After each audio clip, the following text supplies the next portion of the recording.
Hey guys, how are you all? Welcome back to my channel. Today we will see what if female Naruto pregnant time travel. If you enjoy, then please like, share and do comments. Both Rin and Obito are 13 at the start, but Kakashi is only 9. That's because Kakashi graduated from the academy at 5 while the other two graduated at 9. So there's a 4-year difference between them, but they were all on the same team. Although I made Naru an adult, I'm not exactly giving her the personality she has in Naruto Gaiden because 1. I prefer her personality from Naruto and Shippuden, but I will calm her down to suit her age, i.e. won't have crazy angry outbursts over minor things, and 2. I've seen hardly any of Naruto's new personality. I describe him as being a cool customer, as Shikamaru puts it. This will reflect when fighting though. Also, not sure when Naruto ascended as Hokage, but he looks about 32 to 34 in the Gaiden. Since Naru doesn't have children, I made her 25 in Hokage since I imagine that caused a bit of a hiccup in Naruto's succession plans. So it doesn't feel like Minato and Kushina were horny teenagers. I made it so that they were 35 years old when Naruto was originally born, and so I could say they had Naru at the reasonable age of 20. I don't believe they look old enough to be 35 in Naruto, but roll with it, mateys. 20 is reasonable for shinobi since they tend to lead such short lives. Speaking of age changes, to further incorporate the changes I made to Kushina and Minato's ages into the story coherently, I've added 10 years onto Jiraiya and Tsunade's ages, which means that instead of being 53, in Naruto Shippuden, they are 63, which means at the beginning of my FIC, they would be 73. I've done this because Jiraiya was Minato's sensei, but because I added about 11 years to Minato's age, that would mean I had to either A. increase Jiraiya's age or B. give Minato a sensei that was only 3 years older than him, which didn't make much sense, especially since Jiraiya looks quite old when he is Minato's sensei. A lot of the inspiration for how this works is from the Tsukuyomi used in Road to Ninja. Minato is very much a doting, overprotective father because I just love when he is depicted like that. It's so cute, happy crying face, and it's funny because of what we see in the Lost Tower. He is very calm and collected, even being able to erase his memory of meeting his son for the good of temporal space and all that jazz. Kushina will definitely have the disciplinary role. There may be lemons, not sure yet. If there are, I'll warn you beforehand and/or change the rating to M. Naru's goal will still be to become Hokage, so worry not. I have not changed her that much. It will be a long and treacherous journey, but I think we can do it together. AWH. Kurama's personality is probably off from the real thing, but I couldn't capture him really well. I wanted to give him sort of a Tsunade personality. It's not like I'll like being sealed inside you or anything, Bibaka, but also hesitantly nurturing? I found this more suitable for Femme Naru because she isn't as rough and tumble as the real Naruto because she's still a girl. I also wanted him to kinda be the wisdom voice of reason for her at times and a way to kinda reflect how she is feeling, if that makes sense. One last thing, I am aware that the first Hokage's necklace broke in Shippuden, but because I need to somehow create the bond between Tsunade and Naru in this time, it's not. Love you. 3. Anyway, this shit turned out to be the length of a short one-shot. I hope you read all that, but if you didn't, whatever. It's there in case you feel the need to question my decisions. If you have any questions, you can review and I'll answer you, I guess. Please, enjoy reading. 3. Naru sat at her desk, looking positively horrified. Rightly so, as there were 2 piles of paper on each side of the Hokage's desk. It was sturdy, anyone could see that, but Naru still feared that the sheer weight of the paperwork would split the desk cleanly, right down the middle. Shikamaru, what is this? The woman in question uttered slowly, looking with slight caution at her advisor. Hokage-sama, Shikamaru spoke, pointedly. It had become a habit of his, one that she found incredibly annoying, to alternate between calling her Naru and Hokage-sama, the latter only coming out when he felt he needed to remind her of her status, which he didn't at all. These are all the reports for the past 3 weeks of missions, as well as letters from the other villages which you need to reply to for the sake of diplomacy. Taking into account your personality, I separated your paperwork into what needs to be done by the end of today and what you can put off until tomorrow. He spoke, professional as always but with a hint of snark, as was his style. Not missing the tone in Shikamaru's voice, Naru's cerulean eyes narrowed considerably. What do you mean, considering my personality? She questioned with a raised eyebrow. leaning back in her chair, arms crossed. If she was Ba-chan, Shikamaru probably would have already been hit by a chair for insinuating she had personality problems. Because, God forbid, the woman with the monster strength and a quick temper like a landmine had any flaws at all. I, more than anyone, know that you'll do anything you can to have less paperwork and that you love putting it off. We might be older now, but you can't fool me. I know you're still the same old Naru you've always been. Other villagers, those who generally didn't speak to Naru, would probably see Shikamaru as being insolent with his casual and disengaging manner of speech, but Naru was thankful for this sort of thing in the office. It felt as though people often tiptoed around her, saying what she wanted to hear with only a few exceptions. He knows me well, she thought, wholeheartedly bitter for a moment. Naru straightened herself. All right, I'll get right on this paperwork once I have some. No ramen, Shikamaru cut her off. Feeling as if she was about to cry, Naru huffed slightly and slumped over her desk. Shikamaru, you're too cruel. Aren't we friends? With a barely there smirk, Shikamaru turned away and began walking as he spoke. I'm just your advisor, Hokage-sama. Don't be such a drag. With that, he left her office, closing the large doors. The guards that stood on either side were more often than not vigilant in their duties, even channeling chakra over the cracks of the door like a barricade after each visitor.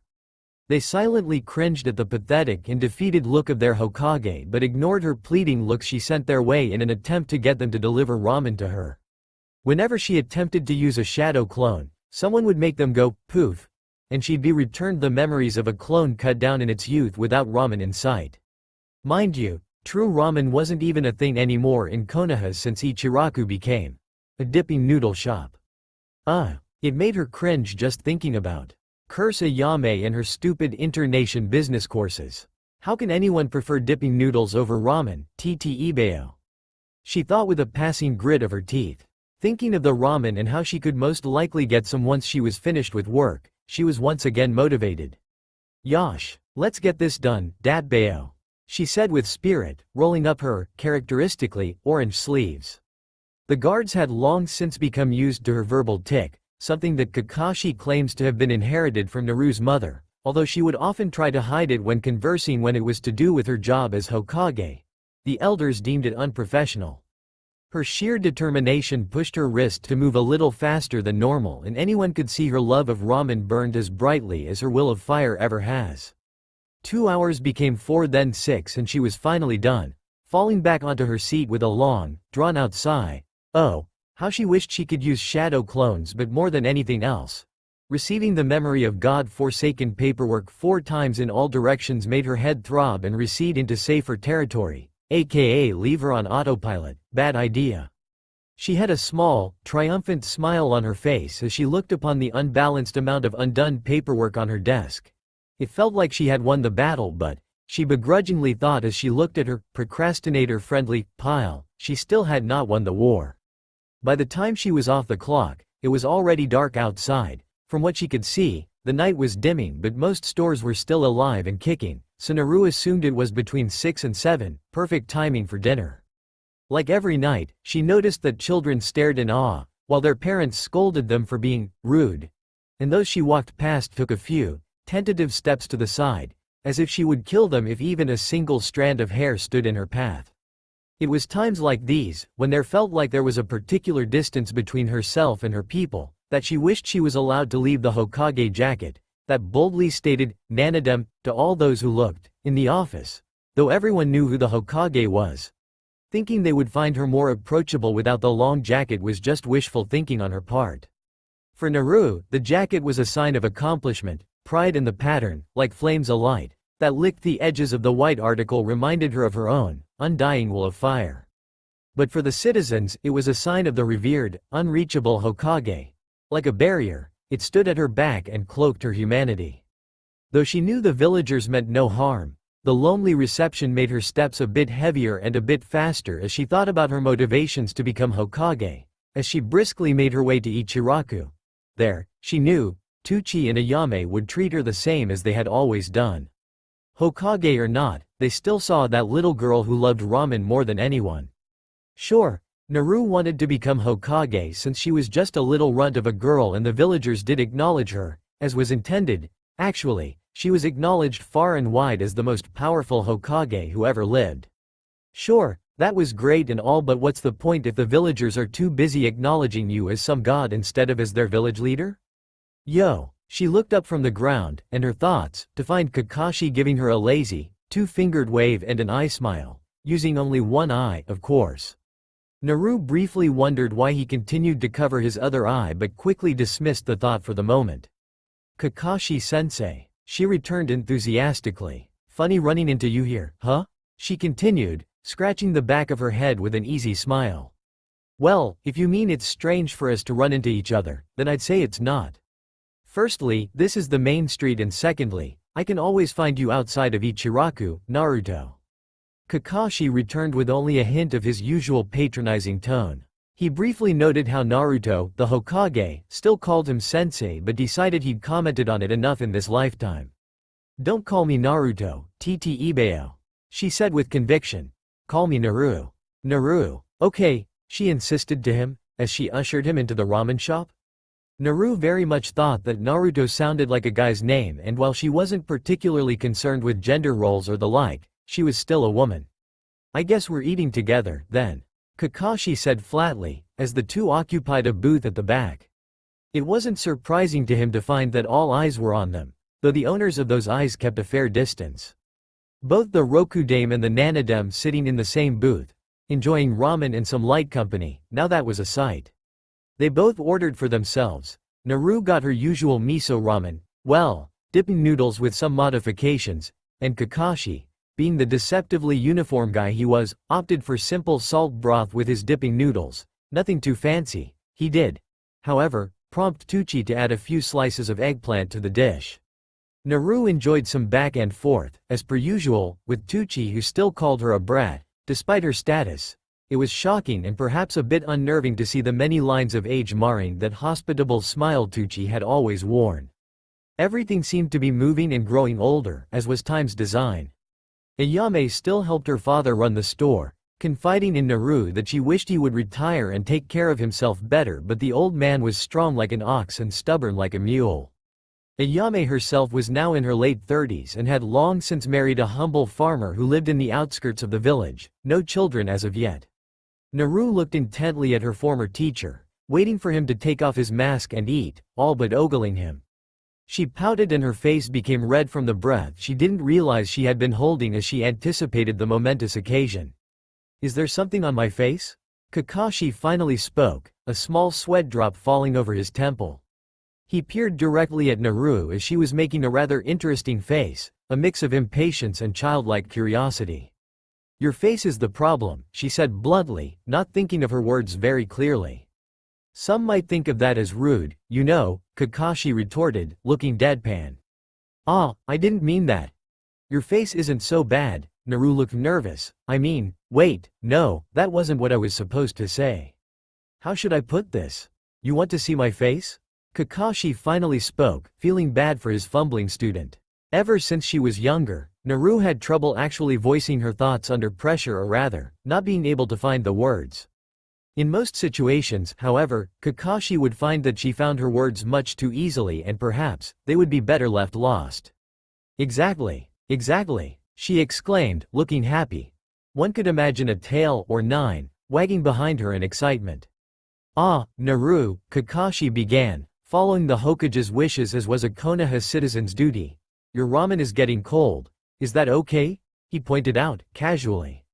No one could see, unless they looked extra closely, but his mouth turned up into a scheming smirk. She wasn't going to see what's under his mask if he could help it. Maybe in another life, Naruto. He thought cunningly. Not my ramen, datbeo, she said, as she put her hands together in a hasty, itadakimasu, and dug in. Kakashi passively acknowledged the verbal tick with a small smile. Forgetting her original agenda, she devoured bowl after bowl, enjoying the lovely pay rise that came with being Hokage. By the time she was finished, she looked up to find Kakashi's bowl empty and his mask intact. That's a really interesting face you're making, Kakashi said in wonder. His dark eyes, calm and composed as always, watched her face meld into disappointment and fury, like her world had come crashing down. Damn it, she roared, as she took her wallet out and paid for her hefty meal before turning to Kakashi with scorn. I'm not paying for you, Kakashi-sensei. I wouldn't dream of it, Hokage-sama, Kakashi returned, teasingly. Even if there were a few more lines on his face than the old days, Naru still saw that infuriating but mostly familiar, and therefore nice, personality that has always been there. Kakashi breezily pulled out his wallet and paid the much smaller sum for his one bowl of ramen. He felt a hand on his arm as he began to retreat from the booth, evidently ready to return home. Hey, Kakashi-sensei, you're not going home, are you? The blonde girl said, showing a lonely look. She had assumed that they would talk for a bit after eating, since Kakashi was such a quick eater. Don't you need to get to sleep early? You're the Hokage, after all. He pointed out. Naru huffed. He was still treating her like a kid. Nevertheless, Kakashi took his seat across from her in the booth once more, earning more than a few confused glances from the other patrons. I'm 25, you know? I don't have a bedtime, Kakashi-sensei. She bellowed loudly, almost proud as she said this. Her long fingernails clicked against the table in a subtle rhythm as she waited for her teacher to get comfortable again. Ma, you're really that old already? Kakashi said with his eye turning in an easy curve, his rough fingertips scratching the nape of his neck. Don't tell me you forgot, Kakashi-sensei. That's too much, she returned indignantly. Naru found herself reminded of the years that passed, tracing the few lines that had appeared on Kakashi's face with her eyes. She found that he aged quite well. He was 38, yet he still looked like he could pass for 30 easily. Ah well, whatever, he dismissed easily, earning a short-lived glare from Naru. He chucked in amusement, which made his shoulders quake, only slightly. Whatever, my ass, she returned, before settling down more. She found herself drawn to her former sensei's forehead protector. She tilted her head curiously and decided to ask, Hey, sensei, why do you still wear your hite-8 like that? I restored your eye, right?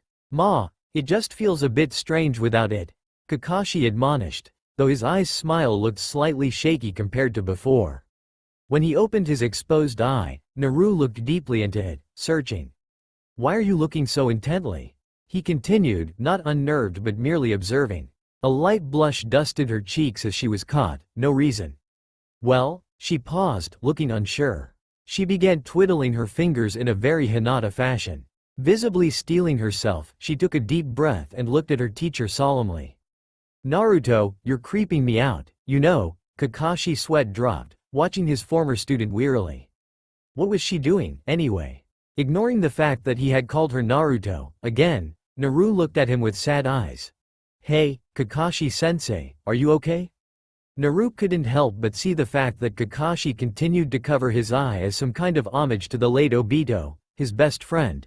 Naru thought about Kakashi's feelings quite often after that day. It was painful to think that the man had lost his best friend not once but twice, living with that regret all this time.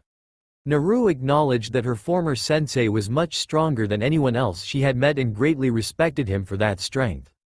Kakashi inwardly cursed. He knew, more than most, how aware Naru was of others' feelings. He dared to think that, perhaps, she was even more aware of the feelings of others than her own. He didn't need to question her about what she meant. She knew the pain he felt deep down. Yes, Naruto. Why wouldn't I be? He bluffed regardless, uncomfortable with the feeling of being vulnerable to anyone. Naru looked ready to pry but decided against it. Knowing Kakashi's personality well enough by now, they had been close, dare she say, friends for roughly 12 years now, after all. She nodded at him, understanding. Anyway, how's life? She changed the subject, offering a large grin, long canines and all. Relaxing, Kakashi offered coolly, running a hand through his spiky hair. Naru almost laughed, imagining Guy-sensei exclaiming, I can't stand the way you act so cool. She earned a questioning look from Kakashi but brushed it off. How about you, Hokage-sama? Ah well, you would know, she joked, giving him a small grin. They both laughed.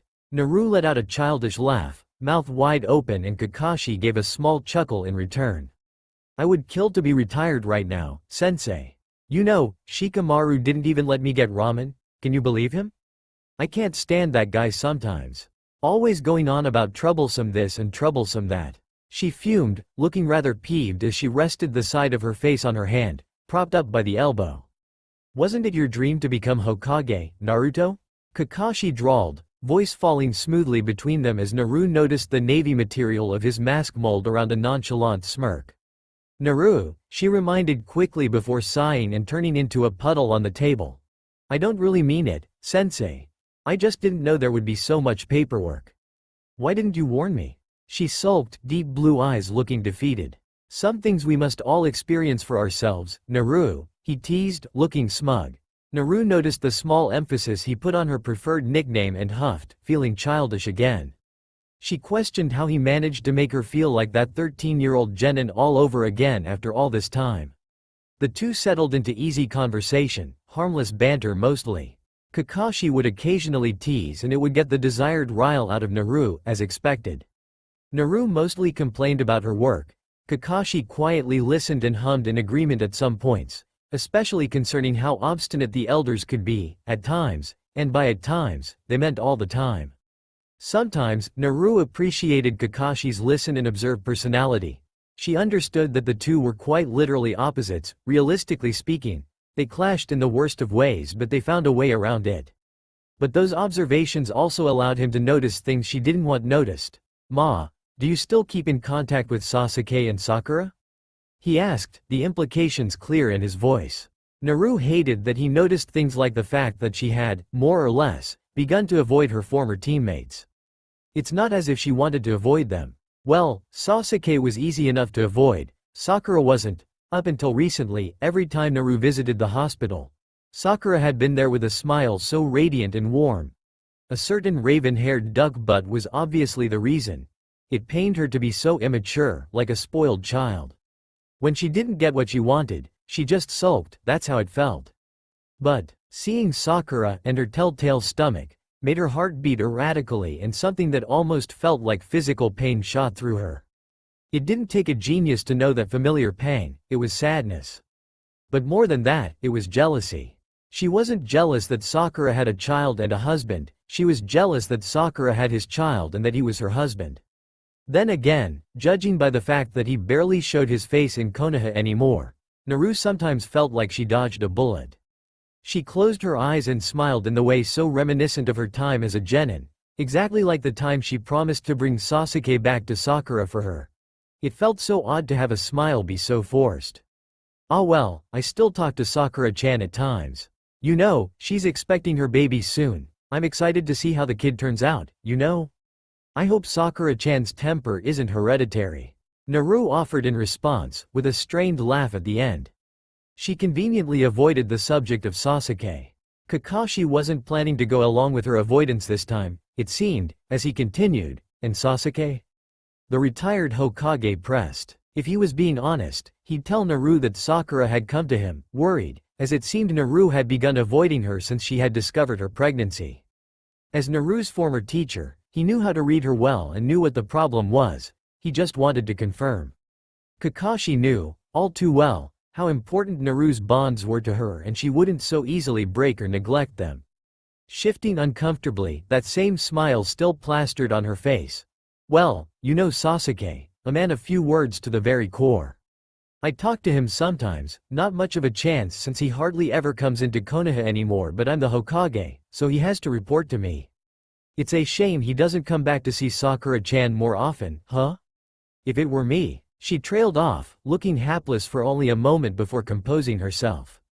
If it were me, you know I wouldn't stand for that kind of thing, Ibeo. She said, grinning, almost convincingly. Kakashi opened his mouth then closed it and opened it again, feeling foolish and much akin to a goldfish. His suspicions had been correct. He looked at Naru, trying to piece together a sentence to comfort her. Maybe he even wanted to tell her, stop faking that smile, or, don't try to be so strong on your own all the time. But how could he say that? He was as lone wolf as it got. In retrospect, Kakashi found that he was sorely inexperienced when it came to matters of the heart but also found the absence of a genuine smile on Naru quite unnerving. It was a sight he had scarcely seen during their 12 years of correspondence. Kakashi all but sighed in relief as Tucci came over to the table. Sorry, kid. We gotta close up now, so you better be on your way, alright? I bet I'll be seeing ya tomorrow, the friendly old man said, patting Naru on the back. He returned to clean the counter, thinking how amiss the solemn atmosphere was around the cheerful and somewhat brash girl he'd known for almost her whole life. A quick scan around the room showed that they were the last patrons left in the reconstructed Ichiraku. Naru, too, was relieved to avoid speaking any more about the two subjects in question. She had tried her hardest, but she definitely can't fool the perceptive Rokudame. "I guess this is goodbye for tonight, Kakashi-sensei," she said, affably. Kakashi briefly noted the shift in personality as if he was talking to someone different entirely. After receiving a similar sentiment from Kakashi, Naru walked briskly down the road to her home. She felt overcome by a feeling of guilt for leaving the man on such a depressing note, so she turned around and gave her best teeth-baring smile. "Kakashi-sensei, don't get mugged on your way home, datbayo," she said with gusto. Kakashi turned around with a small smile and found that her smile looked much more real than before and gave her one of his lazy waves before settling his hands in his pockets. The two walked in separate directions, mulling over their conversation. Kakashi found, though he often didn't enjoy socializing as much as other people did, that he didn't mind these kinds of conversations even if they steered into sensitive territory at times, and he wouldn't mind sitting with Naru again sometime soon. He gave a passing thought to how well she recovered and wondered where she locked away all her pain. Not that he didn't have his fair share of pain. Like most nights before, Naru found herself simply falling into her single bed with her otter hat on her head. When her apartment building had been destroyed, she'd been offered, with insistence, a large suite in one of the new, flashy buildings but turned them down. She instead opted to return to something similar to what she had before, a simple one-bedroom apartment. Sure, she hadn't had the best of feelings in her old home, but the nostalgia was there. Plus she would stay with what she was accustomed to. If she could just find something that was stable and wouldn't change, then she could be content for a while. "What are you doing? Feeling sorry for yourself?" Naru immediately registered the voice as belonging to her very own tenant, Kurama. The two had built what one could probably call friendship during the war, and now she could converse with him naturally, as if they'd been friends all her life. "Shut up, I'm not," she defended. It was hard to admit, but Kurama probably understood her most of all. It helped that he lived inside her mind. "Ah, so it isn't that you're thinking about that Uchiha brat and regretting your decision?" Naru frowned. When she was home, she didn't have to smile for others. She didn't have to hide her pain, so she didn't. At home, everything was quiet, everything was still. Nothing moved unless it was moved by her. The light didn't turn on until she flipped the switch herself. No one waited for her. "What do you know?" "Well, I know that you continued to soil yourself until you were 8. I know that you once ripped your skirt during practical training and wore pants from then on. I know that you secretly found Hitaki to be quite pleasant to Lou." Naru's face went deep red as she let out a frustrated yell, pulling on her golden tresses from the roots. Okay, I get it. "Stoop," she roared, feeling incredibly embarrassed. "Well, do you regret it, brat?" "Of course I do," Naru uttered honestly, after a long silence. Her deep, blue eyes looked sadly up at the ceiling, as she laid eagle-spread at an angle, not bothering to slip under the covers. Kurama laughed, deep and, though she was most likely reading it wrong, benevolent. It radiated inside her like long-forgotten warmth. "Then why did you not accept him as your mate? Humans are truly frustrating. You don't understand," she replied, slightly bitter but used to his personality, brash, unreasonable, insensitive, and perhaps a bit of a tsunade deep down. "How could I do that to Sakura-chan? She deserved Sasuke more than me. She always loved him. You're weak, brat. When taking a mate, you must be merciless. It is about possession. Trying to understand brats like you would lower me. You're already living inside one of those brats, can you get lower?" she said, teasing him. She let out a slight laugh as she finally made her way under the blankets, staring blankly into the dark. However, behind all that, she knew he was right. It was a well-kept secret. The time that Naru and Sasuke had spent together, not as rivals nor as friends but as something more. They had both felt that similar twinge of loneliness at every juncture. They had looked at each other with care and their bond was so simple. All the protectiveness of a family and the intimacy of lovers. Well, as intimate as they could at their age without crossing any major lines. They were still young. Sasuke hadn't left Konoha. They were just genin, barely 13 years old. Still, Naru felt the pleasures and pangs of first love so deeply that they gripped her entire being and refused to let go. Even after many years and his betrayal, Naru still loved him and pursued him without ever taking a break. Everything she did was to save him from the darkness and to return him to Konoha. She didn't know what she wanted from him when that time came, but she still went after him regardless. After they had fought, and lost an arm each, Sasuke had even attempted to rekindle that barely there flame still alight between them, but she'd rejected him flatly, treating it like a joke. She was sure his pride had been hurt by that, but when he'd told her that, Sakura's crying face flashed into Naru's mind and she just couldn't accept his feelings, no matter how sincere they were or how much she had secretly wanted to hear them from him. She hadn't expected the pain to be so sharp or relentless. It was her punishment for having fallen for Sasuke in the first place, for betraying Sakura, her comrade and her constant support. Naru's had other relations with men since then, of course. Nothing serious, merely casual flings. They'd go out to dinner, catch a show and sleep together, maybe more than once if she felt like it.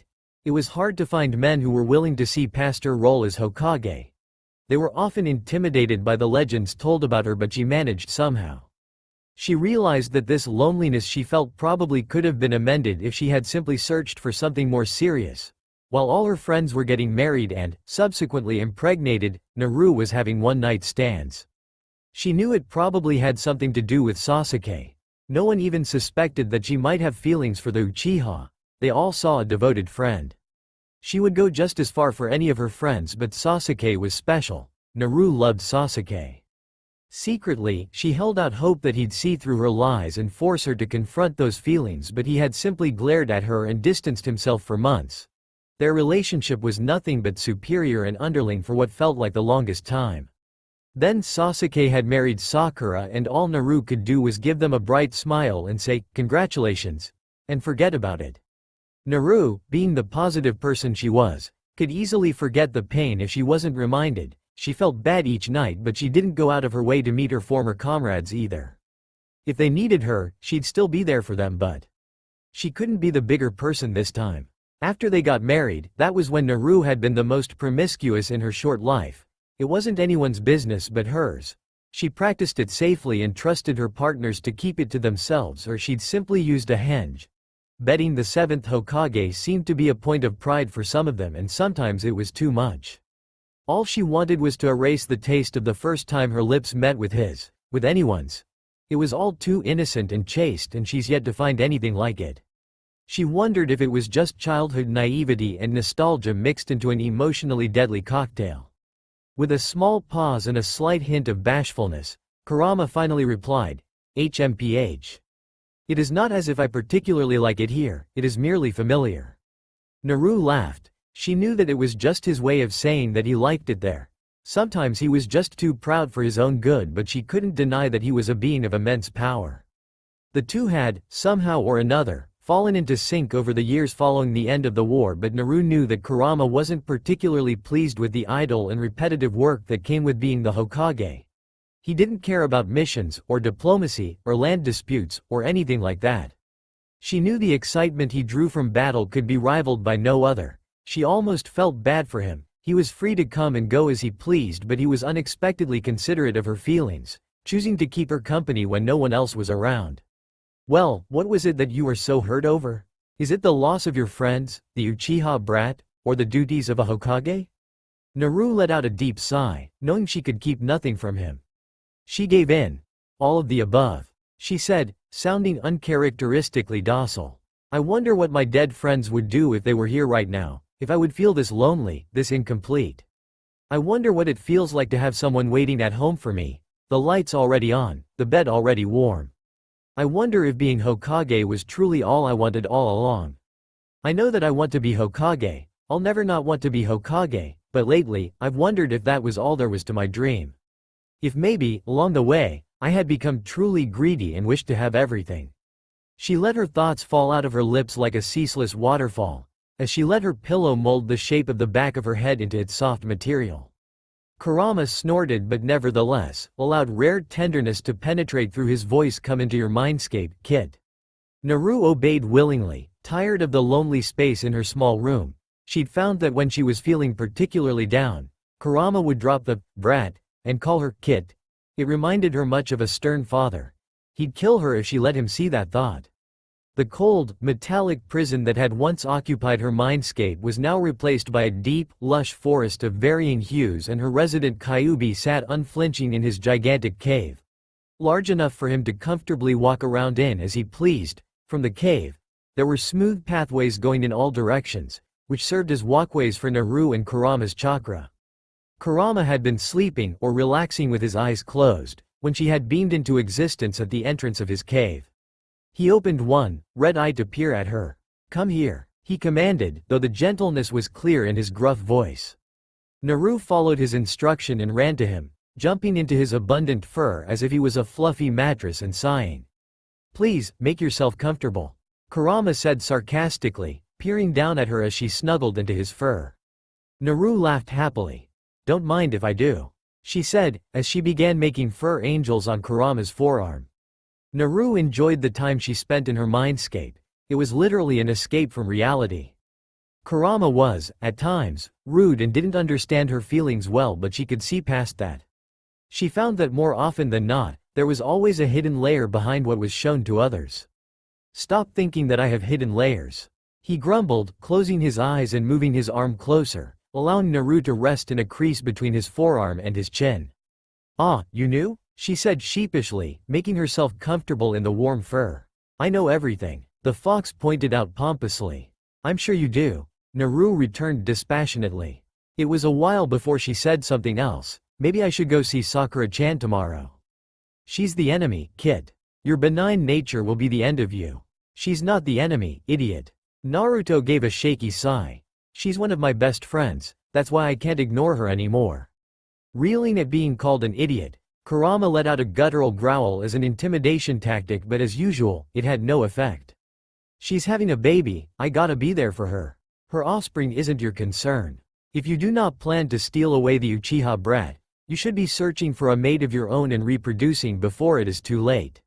"What do you mean, too late?" she asked, poking him in the cheek. "I'm still young, Datbeo," she said with conviction. "Don't yell near my ear, brat," Kurama grumbled, the aforementioned ear flopping away from her in silent disapproval. She settled back down and looked out into the trees absently. "I wonder what the kid will look like. Hopefully the child is fortunate enough to avoid the pink hair gene." "Hey, Sakura-chan's hair is cute. Forgive me for not agreeing, but I will never find anything cute," he said with a hint of disgust, almost spitting the last word. Naru let out a small laugh and rubbed his fur. "If you did, that would creep me out more than anything." "Even more than the leery way your sensei looks at you?" he pointed out flatly, his tails absently flailing around, slapping each other. "Stop making things up, you stupid ball of fluff," she said, slightly embarrassed. "Kit, I have lived for many of your pitiful human lifespans. I have far more experience than you do," he said without any sign of humor. "Still, Kakashi-sensei isn't interested in me like that," Naru corrected resolutely, cuddling into the Kyuubi's fur more. If she were to tell her 12-year-old, academy student self, or anyone for that matter, that she was cuddling into the nine tails, well, let's just say, she'd be having a nice, long, constrictive stay in Konoha's very own psych ward. Kurama hummed in mock thought. In reality, he didn't need to think. He knew how that fool Hitaki's mind worked.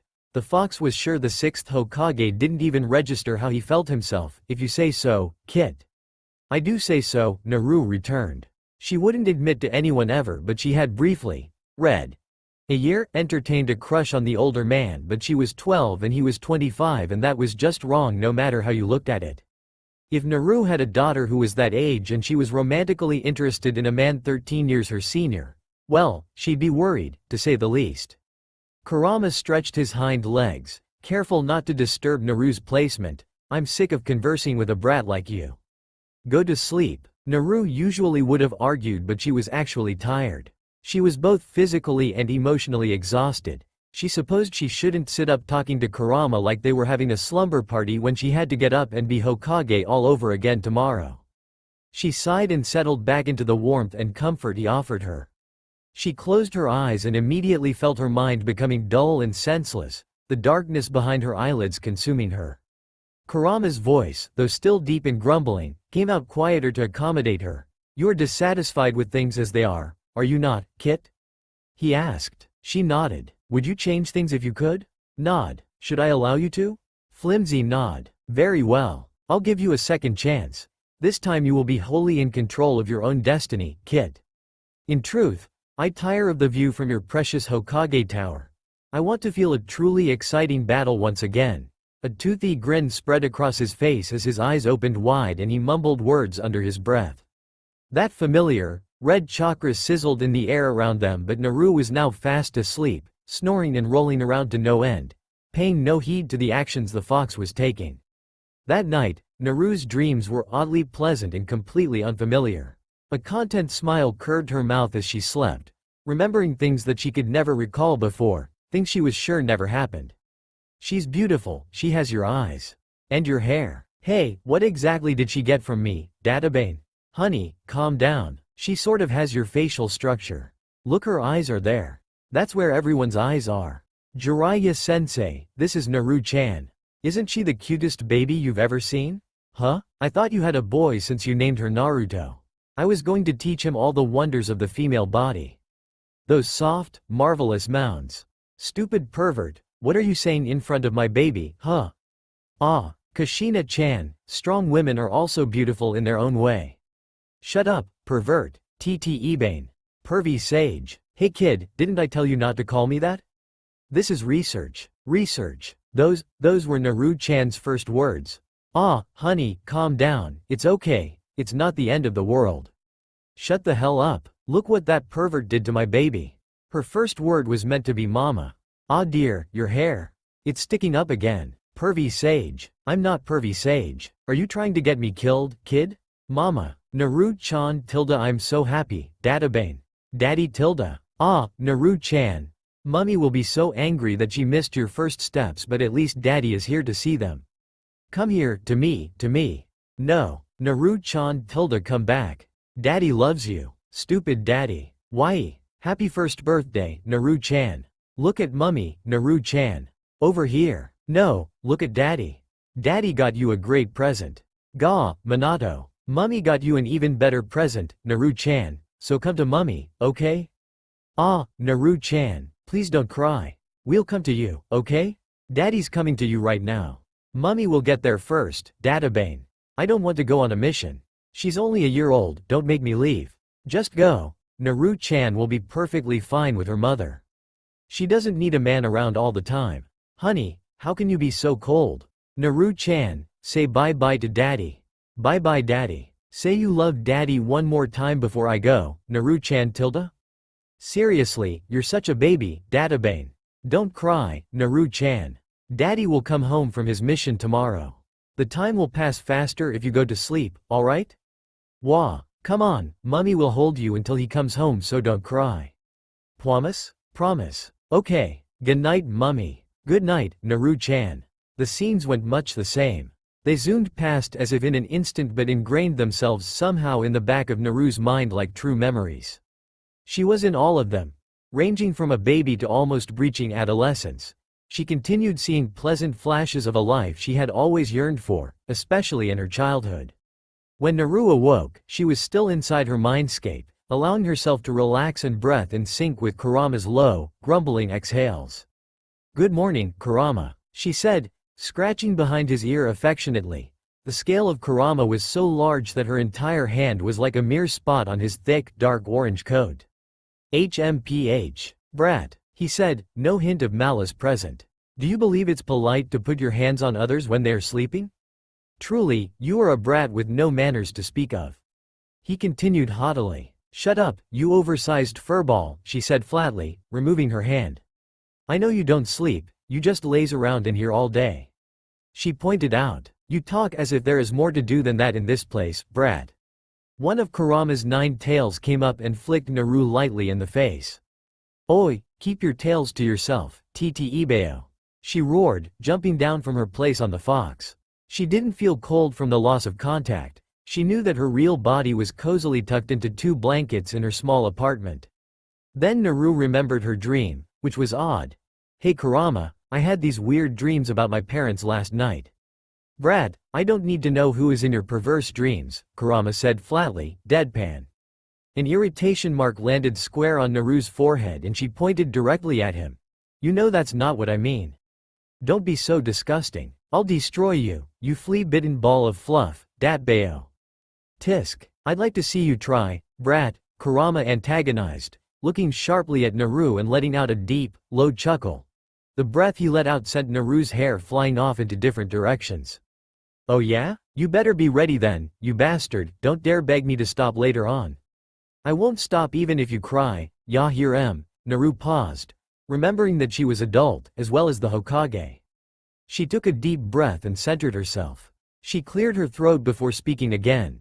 More importantly, as I was saying, I had these strange dreams with my parents in them. I still remember them clearly now. They feel like memories, like they've always been there. Kurama blinked a few times at how quickly Naru's disposition had changed but decided to shrug it off. It wasn't worth his precious time. Although he was immortal, but that's beside the point. He followed Naru with his eyes before speaking, his deep voice filling the cavern. That's because they are memories. Whose? Yours. They're your memories. But my parents died when I was born, remember? Kurama seemed to finally realize what this meant. He had asked Naru if she wanted to fix things while she was half asleep, and she must not have registered what she agreed to. He sighed, realizing this was going to be troublesome. Suddenly, he understood Shikamaru on a whole new level. The simplest way to explain this would be that I cast a jutsu and we've gone back in time. You are welcome. Time travel? Yes, you brainless brat. I cast a jutsu that essentially caused us to time travel to the past. However, it is not exactly the same. Naru was deeply perplexed but decided the conversation was more important. What do you mean, not exactly the same? Well, the most notable change would be that your birth was pushed back 15 years. In the current timeline, you're also 11 years old. What the hell? Why am I 11 and why 15 years? What the hell are you even doing? Do you think these things through before you do them, or is it just an impulse with you? Kurama glowered at her, but Naru felt no fear. Their relationship was built on trust. They were both aware of that, and Kurama's side of the relationship was held up by the pillar of tolerance, which needed to be sturdy when one was dealing with Naru on a daily basis. You seemed to feel quite sorry for Hitaki after learning of his close friend's fall. I assumed you'd want to save the Uchiha for your precious sensei, but perhaps I was mistaken. Naru looked at him for a while, awestruck. Are you telling me that I'm around the same age as Kakashi-sensei right now? She began piecing together. That would be correct. Since you are constantly thinking about how he makes you feel childish, I made it so you're actually 2 years older than him. It amuses me to see the tables turned, you see. He chuckled darkly, earning a grin from Naru. Whoa, Kurama, you're actually a pretty nice guy, huh? Naru said in amazement, looking at him as if revering the Kyuubi. Frankly, it was creeping the Biju out. Yes, the nicest. Now move on already. I was nice enough to skip the formative years, which is mostly for my sake because I do not want to deal with you when you're a sniveling infant again. He added in his mind without letting on what he was thinking. You will also find that you won't have to tiptoe around your parents, trying to avoid revealing your identity as a time traveler since, for all intents and purposes, you've been here this entire time. It is reminiscent of your time in the Tsukuyomi where your parents were already very used to your presence. What I am saying is that you are their daughter. They are aware of this and you live together. I think you'll find the home to be quite warm. My parents are alive? Very much so. We live together? Yes, that's what I've been trying to say. But they know I'm Naruto, right? Not Menma? Yes, Naruto Uzumaki is still your name. I see. Naru uttered slowly, allowing the information to sink in. Without further delay, she pounced onto Kurama's back and began mercilessly hugging him, rubbing her cheek against his uncharacteristically soft fur. Thank you, and thank you. Before you become too grateful, remember this. You are no longer Hokage. Your friends will not be born for another 4 years, and due to your age difference, you will most likely not be able to interact with them as you once did, on equal terms. You may see familiar faces, but they do not know you and they may be different from how you remember them. Naru considered the implications for a long time. She would surely miss her friends, but this didn't mean they wouldn't exist. She would just have to find another way to befriend them, that's all. There was no doubt in anyone's mind that she had become wiser as she grew, especially after taking her place as the Nanadem Hokage. Regardless, Naru grinned wide. This was her chance to correct everything that went wrong. She can save Obito and prevent him from becoming Tobi. She can stop Rin from killing herself. She can finally help Kakashi-sensei the way she'd yearned to for so long. There was so much more, too. She could meet her parents, wait, she thought, if my friends are going to be born in 4 years, then doesn't that mean that I am going to be born, too? What will happen there? Naru panicked, ruffling Kurama's fur. I was wondering when you would realize that detail. Don't worry about that. Originally, you were born when your parents were 35, but I managed to change this fact so that you, the real Naruto, were born when they were 20. I think your mother will find she is quite infertile now, however. Naru felt guilty. She can't have other children? Worry not, brat. She is lucky to even be able to raise one. She should not even be alive to have the opportunity to spawn more of you. Naru flinched at the comment on her mother's demise, but then a small smile graced her features, realizing that the Kyuubi was just trying to cheer her up. But how does this whole thing work? How can you manipulate when I was born? She pointed out, suspicious. I suppose you can say that the jutsu I performed split us off into a parallel universe. If left unchanged, it would turn out exactly the same as your original one if you had not been involved, but at the time of conception, I am able to manipulate your date of birth and so on. Honestly, changing anything is up to you from here on.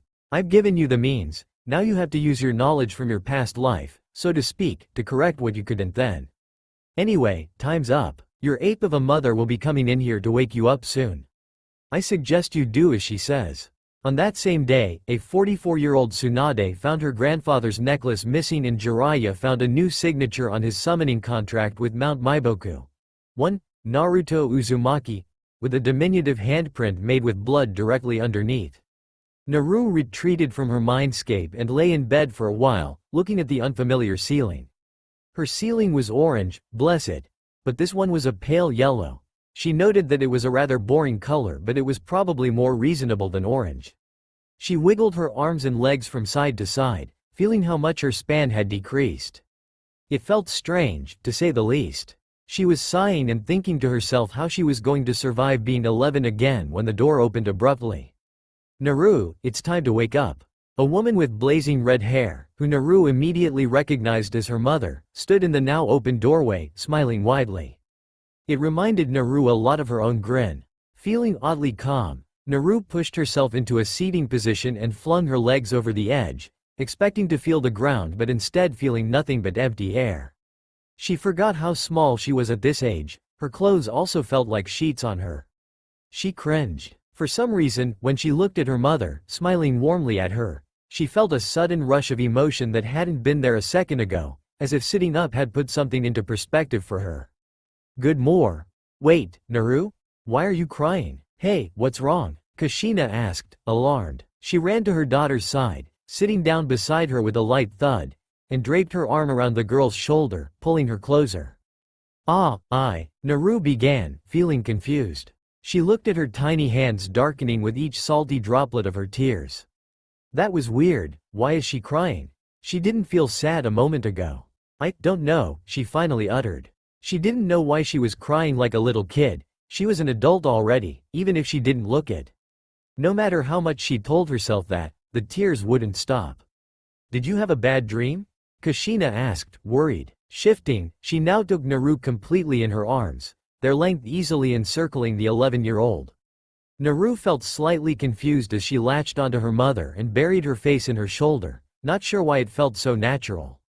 It felt like, for some reason or other, her body automatically reciprocated the gesture, despite Naru having only met her mother once before and getting quite a hard knock to the head for her attitude. Naru shook her head. She had an incredibly pleasant dream. Hey, you two, breakfast will get cold if you don't hurry up. A cheerful Minato walked in with a smile, and upon witnessing the display, he frowned. Did no one see fit to invite me for a hug? He said, mock angry.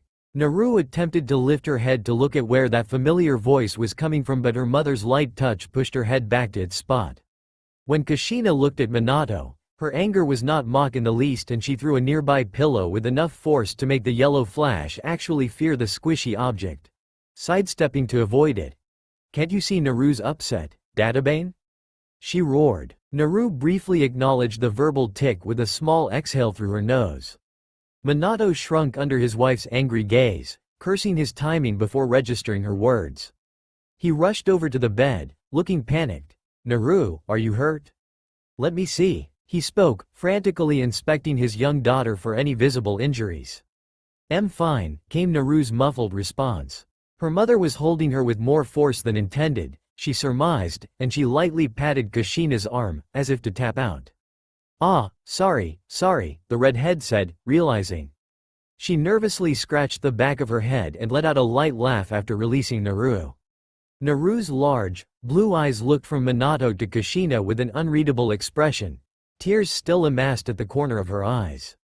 These two people, her parents, were alive and well. She could feel the warmth rolling off their bodies, she could hear them breathing. They were right there, less than an arm's length away, she could touch them. It wasn't just a dream she had on particularly lonely nights, they were actually there with her. Foregoing all the emotional control of an adult, she began crying again, wailing like she hadn't since she was a kid when the villagers had been particularly brutal towards her. Minato and Kushina shared a deeply worried glance before moving to comfort their distraught daughter. Minato smoothed over her blonde locks, which were colored by him but textured by her mother, while Kushina grabbed a tissue to wipe her tears away. They both looked at her with overflowing love in their eyes as if she was their most important person. Looking at them, Naru felt bad for crying.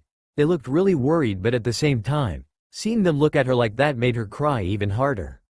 She didn't know if she had ever been this happy in her life. At this age, she had been arguing with Sasuke and Sakura thought she was annoying. She was trying her hardest to graduate the academy, but she'd already failed 3 times and the villagers barely concealed their hatred for her, but now she was being cared for like something precious and her tears actually meant something to them. Kushina gently moved Naru's blonde bangs out of her eyes. Are you hungry? She asked, gently, cautious of her volume as if it would upset her daughter more if her voice was even the slightest octave too loud. Naru's stomach grumbled loudly, as if just being reminded itself that it was, in fact, hungry. A light pink blush dusted her cheeks as she looked away, embarrassed. It was amusing to her, in some place at the back of her mind, since she actually never cared if people hurt her stomach before then. She supposed it was just that she had just met her parents, in the flesh, for the first time in her life, and their opinions meant a lot to her, who grew up as an orphan. Minato and Kushina both laughed at her.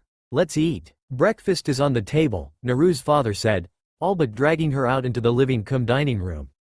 They all sat down at the mahogany dining table. Minato and Kushina sat across from each other while Naru took the seat next to Minato, awkwardly. Naru quickly brushed her sleeve over her eyes to dry them off and gave a shaky smile.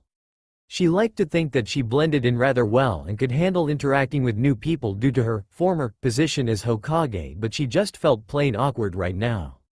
There was this odd comfort, but somehow, it made her feel even more uneasy. She looked at both her parents.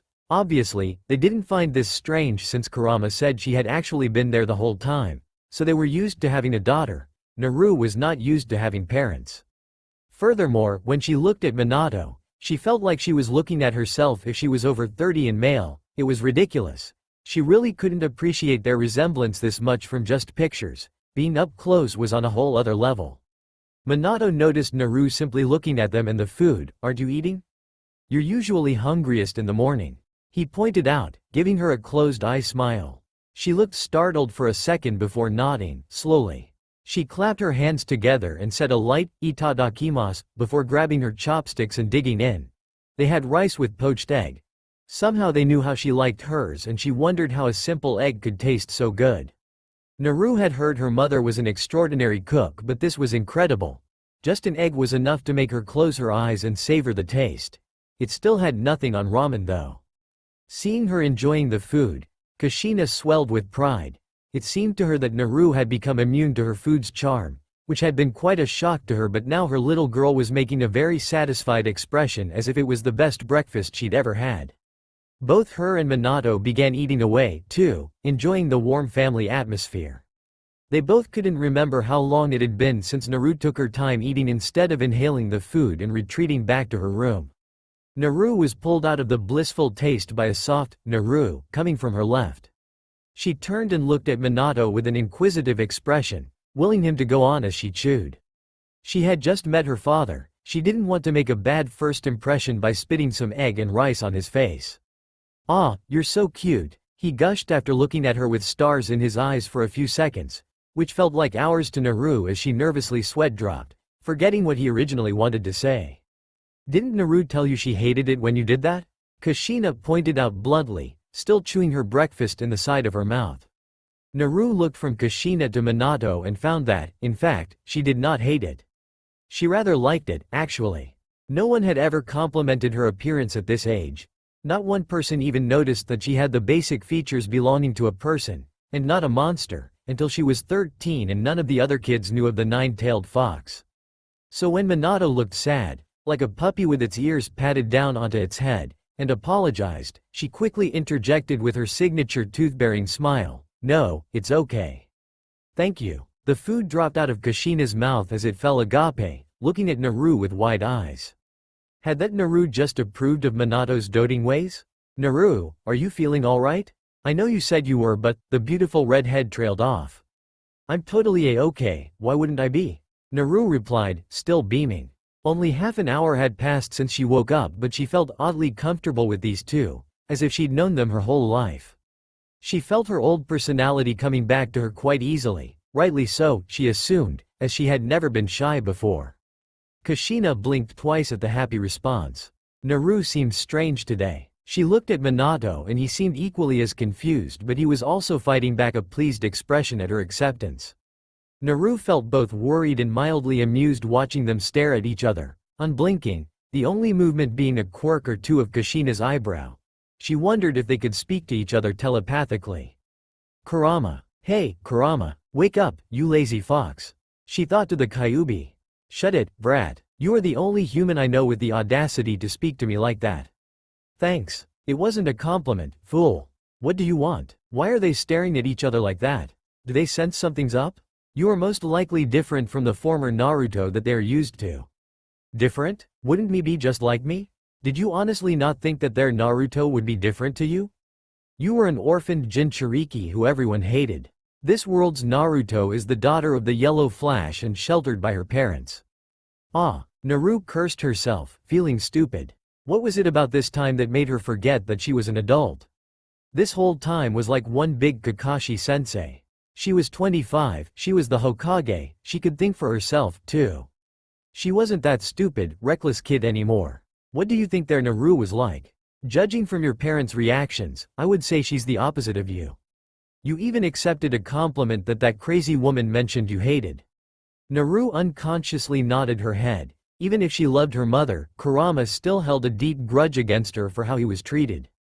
He claimed that even Naru's dark prison was better than Kushina's Mindscape. "Oi, they're talking to you, pay attention. I don't want anyone trying to extract me because their fool of a daughter kept spacing out, understand?" "Alright, thanks Kurama." She received a grumble in response and turned to her father, who had been trying to garner her attention for some time now. Sorry, she said, scratching her cheek with an index finger nervously. "What were you saying?" Minato's shrewd gaze rested on her for a while before he returned to his usual smile. "I've been wondering this for quite a while now, Naru." He began, inspecting her. "What's with those clothes? They're far too big for you," he said finally. Naru's parents had both been so distracted by her crying to notice that her blue, button-up pajama top was far too long, falling down to her knees, and the baggy pants were probably barely clinging onto her comparably thin waist. Naru's eyes widened as she looked down, surprised at herself. Sure enough, she was wearing her pajamas from her world, and the clothes of a 25-year-old woman did not fit an 11-year-old girl very well at all. "Ah, well, you know," she began, trying to find her words. "It's a fashion statement." "A fashion statement," she repeated, as if to drive the point home. Minato's intelligent blue eyes scanned her nervous face, though the fact that he was scrutinizing her didn't reach his mouth as he kept his smile. Naru could feel how analytical those eyes were, as if they stared right through her. She understood why people detested being an enemy of the Yellow Flash, quick in mind and body. He didn't seem to miss a thing, despite his frivolous attitude. After what seemed like hours, but was probably less than 20 seconds, Kushina finally spoke. "Minato Namikaze, what did I tell you about scrutinizing your daughter, She spoke, looking down on him like he was a child, in her best motherly tone. Minato turned to her and smiled with closed eyes. "I wouldn't do that to my own daughter, dear," he said lightly, chuckling. Naru liked the sound of it, It was deep and calming. She could imagine the sound resonating from his chest. Kushina's eyebrow quirked in provocation. "Oh? So you didn't stare at her for 20 minutes when she was 9 trying to prove she had been spending time with a boy?" she said, slight sass in her voice. Naru's body blushed on its own, but she, herself, didn't feel embarrassed in the least. What was so weird about spending time with boys? A majority of shinobi in Konoha were male, after all. Besides, she was actually 25. She'd gone further than simply spending time with men. However, this piece of information could remain her little secret. Minato looked nervous before changing the subject. "Well, in any case, you should probably get changed into something that fits you better, Naru. Fashion statements are nice, but clothes that fit are even better," he said brightly, ushering Naru into her room. Naru's sweat dropped. He was probably one of those embarrassing fathers she had heard such bad things about. She shrugged. A father was a father, and there was absolutely no denying that Minato was her father. She also wasn't complaining about the attention. She went into the other Naru's closet and released a deep sigh of relief. The two Naris at least had something in common: they both liked orange. It seemed, however, they had both learned to tone it down to a stripe here and there. The only thing that bothered her was that she only owned one pair of shorts, the rest were skirts and bike shorts for underneath. It was okay though, she was, mentally, an adult, and she could handle worse than this little hiccup. Naru undressed herself from her large pajamas and stowed them away in the bottom drawer of a nearby dresser. She found herself drawn to the mirror and inspected herself. She found she looked identical to how she looked at 11. She supposed she shouldn't be this surprised. Kurama did warn her, after all. It was only logical she'd look like she did at 11 when she turned back into an 11-year-old. Still, it really drove the point home. She was glad she didn't wear a bra to bed. Otherwise, her parents definitely would have noticed a C-cup poking out and questioned why their prepubescent daughter was wearing it. She looked in the dresser for underwear and found an array of orange sports bras and matching panties. She quickly put them on and sighed, feeling her own chest without reservation. She really had no breasts to speak of. Her legs were scrawny and undeveloped, lacking the definition they had in her grown body. She was at least 2 feet shorter. She sighed. She wouldn't say she was ugly, but she had really enjoyed a grown-up body. Now she'd have to wait at least 2 years before her body even began showing any signs of belonging to a woman. She spent a long time inspecting her arm. It amazed her to feel her own skin and bone again. It was as if she'd never lost it. Well, she supposed, she really hadn't lost it. She bent it at the elbow and rotated the forearm continuously, marveling at it as if it was some new piece of technology totally foreign to her. Though she'd never been particularly handicapped by her loss of the arm, due to the replacement, it was still nice to be completely herself again.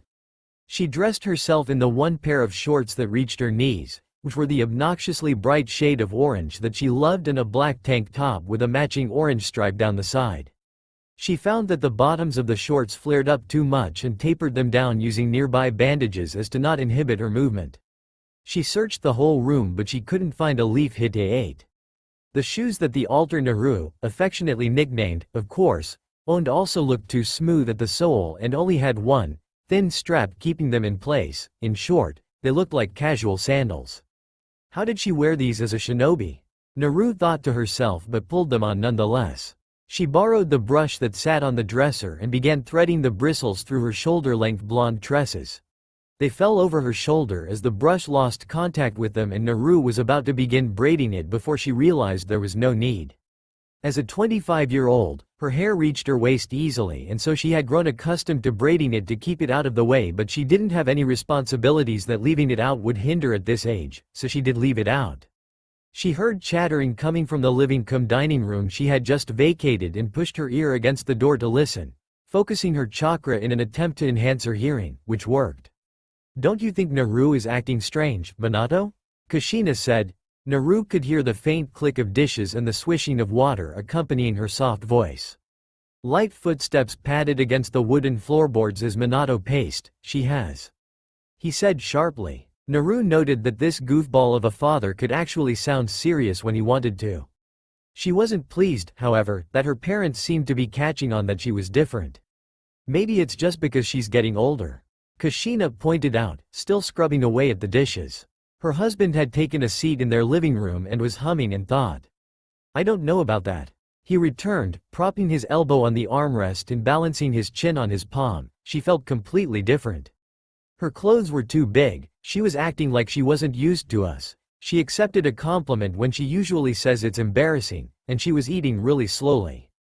He listed, staring at their family picture. Every time Minato looked at the picture, he remembers when she was young and sighs with happy nostalgia. Kushina hummed her agreement, placing the now dry dishes in their respective compartments of the kitchen. She joined Minato on the couch and leaned into him. Not to mention the fact that we were completely babying her this morning and she didn't say anything about it. Plus, when did she get that necklace? It looks awfully familiar. Naru's eyes widened as she peered at the necklace. It was Grandma Tsunade's necklace. The one she had given her after she managed to master the Rasengan in a week. It had traveled with her just like her pajamas. Her ears still tightly pushed against the door, she kept listening in. Minato nodded, remembering the many times Naru had told him to back off or gotten mad because they treated her like a kid. He lazily laced his fingers with Kushina's and sighed a deep sigh. Maybe it isn't so bad, though? He spoke with uncertainty. What do you mean? Kushina's voice had a slight edge to it. Naru surmised that Kushina was assuming Minato didn't like Naru the way she was. From the sounds of it, he liked her a bit too much for alter Naru's liking, however. Ah, calm down, dear. I'm not saying I didn't love Naru just as much as before, but if, say, she has decided that she was past her phase of being embarrassed by us, I'm not going to complain. He said with a hopeful tone. Kushina blinked a few times then rested back into him. The two weren't exactly cuddling but they were enjoying light contact. Kushina supposed they often sat like this when they had a spare moment since Naru was born, just a lazy embrace, really. Isn't it you she's embarrassed of? She teased, smirking only slightly. Minato sputtered then spoke defensively. What have I ever done to embarrass her? She said she wanted to spend time with her friends at the park and you followed her to make sure there weren't any boys. At that age, boys are dangerous. She was 7. Exactly. How was she supposed to defend herself if I wasn't there? The parents spotted you in the bushes and thought you were a pervert. A minor transgression. He waved off with an invisible hand. Naru laughed to herself. She had that memory. Alter Naru had been so embarrassed she ran home, crying. Kushina laughed loudly and was soon joined by Minato. Naru slid against the door, sitting with a smile as she listened to them laughing together. Kushina was quite short-tempered but they did get along well enough. Naru wondered why Alter Naru would be at all displeased with having parents like them. Then again, Naru would have been content with any parents at all. Kushina's eyes snapped up to the clock and she gasped, crap. I have to go. It's almost 11 and my team moves out on their mission at 12. I'll be home in 3 days, Minato. She quickly ran into the room she shared with her husband and put on a form-fitting, black turtleneck and matching leggings, bandages at the knees. She placed her Junin flak jacket over the turtleneck, tied her waist-length hair up in a high ponytail with 2 strands on either side framing her face and tied her leaf hite over her forehead. Minato stood up and kissed his wife on the cheek. He waved at her as she passed him, good luck. He said with a smile. When the Yellow Flash had first married Kushina, he'd felt rather listless when she left for missions and constantly worried, sometimes even manipulating the roster so they were on the same team, but she'd proven time and again that she was more than capable of taking care of herself, so he could now rest easy. Naru heard them speaking and, by instinct, shot out of her room. She ran up to her mother and hugged her around the waist. She didn't know what had possessed her to do it. She'd just heard them talking about a mission and suddenly felt this unstoppable urge to make her stay somehow. Naru had lived 25 years without parents and if she lost her mother again, she didn't know if she could handle it. Even if it was just a mission. Even if Shinobi came back from missions all the time, she didn't want to risk it. Sometimes, Shinobi didn't make it back and that was what worried Naru. Naru, what's wrong? Kushina tried to hold her voice at a soft level but the impatience rang through her tone regardless. She was behind schedule and if she was late, they'd make her carry the heavier supplies. She was no weakling but she wasn't a fool either. Naru's arms quickly retreated from Kushina and she looked shocked. Oh, sorry, I don't know why I did that. The blonde girl said awkwardly, hopping from one foot to the other. She looked down at the ground as if she was ashamed and waited for her mother to tell her not to touch her, or that she shouldn't be so familiar, or even hit her for daring to. Instead, Kushina placed her hand on her daughter's head, ruffling the blonde locks. "Don't worry, your mother is super strong. Nothing can stop me, got it?" She spoke boisterously with a wide grin. She had zeroed in on the worry in Naru's eyes and her impatience had melted away. Who cares if she had to carry a bit of extra weight? She wanted to tone her body a bit more anyway. That aside, don't stay up too late and eat properly. Don't just eat takeout because I'm gone, you hear me?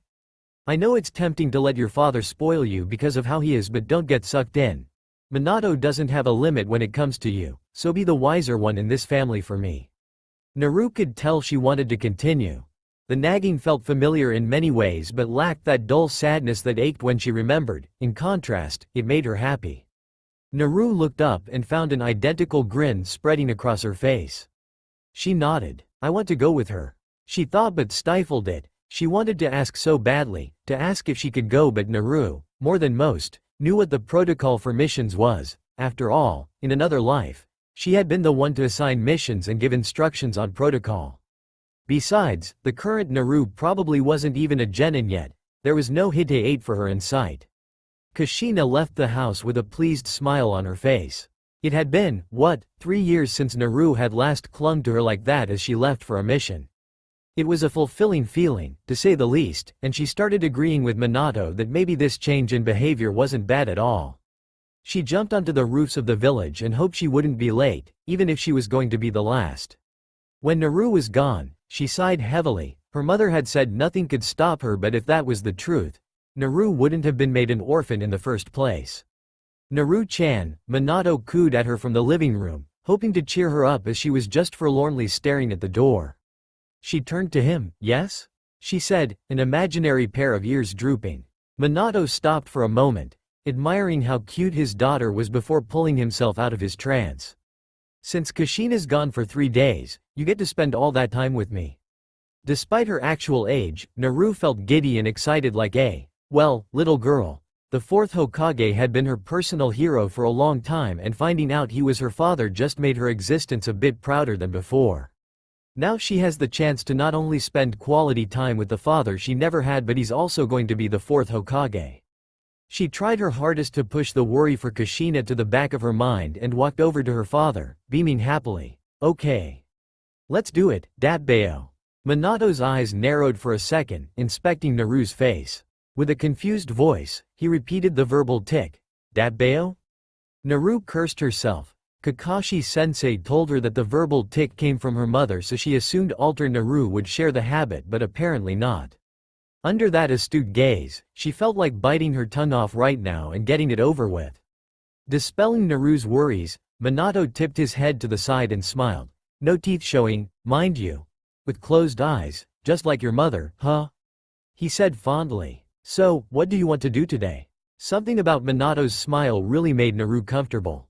She felt emboldened and gave her usual Cheshire cat grin. Ramen. She roared with conviction. Minato froze for a moment. He could have sworn Naru said she was on a diet. He shrugged, glad to see her becoming more comfortable with herself. If it was a chance to spend quality time with his daughter, he'd do it. Let's go, he affirmed. Naru inwardly did a little happy dance as they both walked out. She patiently waited for Minato to lock the door to their home, and they both walked side by side in companionable silence until they were on the street. Naru noticed with amazement how people came up to Minato and initiated pleasant conversation or simply waved to him. She also didn't miss the flirtatious glances sent his way from women, and she couldn't help but laugh as she thought about how her mother would react if they ever tried to act on their desires.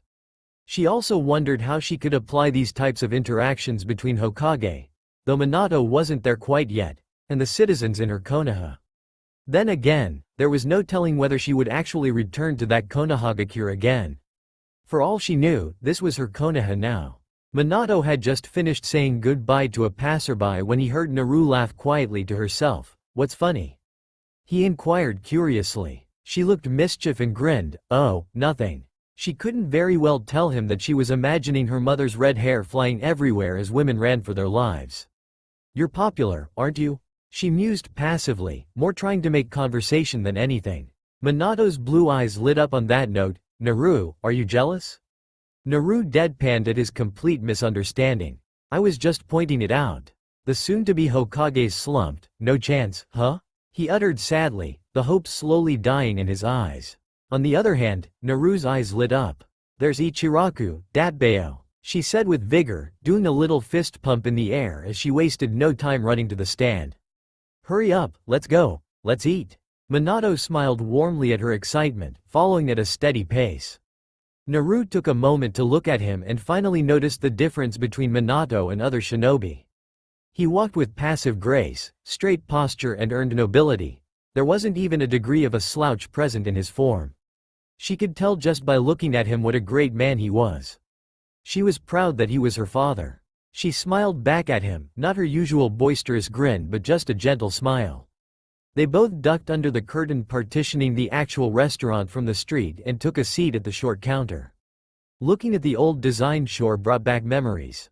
Tucci smiled at them hospitably. "Welcome. What can I get you, folks?" he said by habit. Naru was amazed. She knew she had traveled back, but Tucci really was a young man. He might have even been younger than Minato. There were no signs that time had affected him as much as it did her Tucci. That smile was free from any lines of age.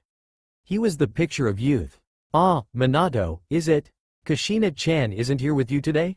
His eyes lit up, his smile now warmer and more familiar. Minato returned the smile. "She's off on a mission. Today, it's just Naru and I." There was barely concealed excitement behind his words, as if he desperately wanted to tell everyone that he was able to spend time with Naru. "Oh ho, is that so?" Tucci replied kindly. He dutifully wiped the counter on his side and looked over at Naru. "How long has it been since I've seen young Naru here, Naru smiled weakly. She didn't know how long it had been. She had memories from her birth until now, but they were vague and many slots were left unfilled. She remembered happy, sad and mundane things, but she could not recall them as she wished most of the time, despite Kurama telling her they were her memories. Too long, she finally spoke after their smiles clashed for tens of seconds. The statement had been more of a question than anything.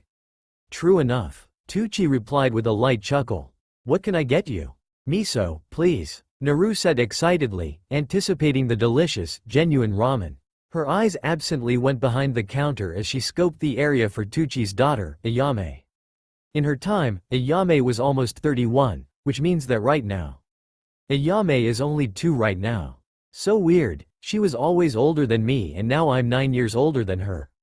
"I'll take soy," Minato chimed in, eyes casting a sidelong glance at Naru as he watched her spacing out. Since this morning, she's been a bit strange, crying in the morning, zoning out during breakfast, and now she looked to be deep in thought about something. He'd have to find out about that later. Tucci seemed to find it amusing that Naru would choose the ramen with the Naruto topping but decided against mentioning it. "Good choice," he settled. He retreated to the back to begin cooking the ramen and left the 2 family members. "Hey, mister," Naru called to him before he could get to his noodle cooking station. After receiving a questioning look from Tucci, she stared directly at him with an imploring look. "No matter who asks you to do it, don't ever make this a dipping noodle shop, got it?"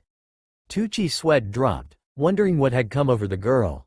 Still, he gave her a smile and laughed benevolently. "Ramen's all I know, kid. I ain't chonin' anytime soon," he replied before getting to work. Naru's eyebrows creased. Even if she warned him, he might forget by the time Ayame was old enough to go on those fancy supply and demand courses. "I didn't know you liked ramen so much, Naru," Minato spoke without any real direction, simply turning to look at her. She smiled lightly, trying to keep her undying love and admiration for ramen from surfacing. "It's okay, it tastes good so I like it," she said coolly. "And by okay, I mean that ramen is the food of the gods, Datbeo." With that inner hype, she was starting to feel like Sakura. She just hoped her inner Naru didn't say, "Cha," anytime soon. Minato decided to play along and not mention how fired up she was at the mere mention of ramen, not to mention how excited Naru got when Ichiraku was actually in her sights. "It's nice that we can spend some time together," he pointed out. Naru nodded with a big grin. "I think so, too," she said honestly. She doubted Minato knew to the true extent that she was glad to spend time with her father. The only thing that could make it better was if her mother was there with them. "Your mother will be very jealous that we went to get ramen," Minato spoke again. His tone was level and calm. Naru noticed that even when he was doting on her, the tone remained. Only flecks of emotion or changes of inflection were present, and she could tell it had been so well honed that it was now second nature. Naru poked out her tongue childishly. That's her fault for going on a mission, she joked, letting out a small laugh. Minato shared her laugh. That's true, but now you can have me all to yourself, isn't that great? He said. Naru almost heard the slightest hint of teasing. She hummed in thought for a second. Her eyes were caught on a silver feather hanging off an ornament nearby, and it reminded her of a certain lazy sensei of hers. What about your genin team?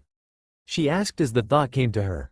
In truth, Naru had been so overwhelmed by today's events that she may or may not have completely forgotten about Kakashi sensei.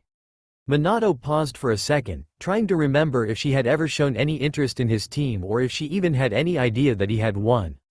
Ah, them. He nodded, looking thoughtful. I suppose I do need to train them this coming Monday. You forgot? She asked, almost accusingly. Of course not. I would never forget my students, he defended, looking penitent. He had forgotten. Naru let out a benevolent laugh. That's no good. You can't just forget your team, she scolded jokingly. I told you I didn't forget, Naru, Minato said, dragging out her name in a whiny way. Okay, I believe you, she conceded, waving an invisible hand. In truth, she just wanted to enjoy the ramen Tucci delicately placed in front of her. Enjoy, Tucci said with a large smile. He enjoyed watching the two of them interact, from the sounds of it, when Minato is dragged to Ichiraku by Kushina. When all he wants to do is eat her homemade cooking, Naru hadn't been very interested in spending time with either of her parents these past few years, but times change, he supposed. He just hoped his little Ayame would skip that phase. Itadakimasu, Naru exclaimed, clapping her hands together before reaching for her chopsticks. She broke them apart and began swirling the ramen around them, blowing it before slurping the spindly noodles up. Naru was amazed by the flavors. She knew Tucci was an amazing ramen chef. She'd go so far as to say he was an artist, but this taste was beyond anything he'd ever made for her.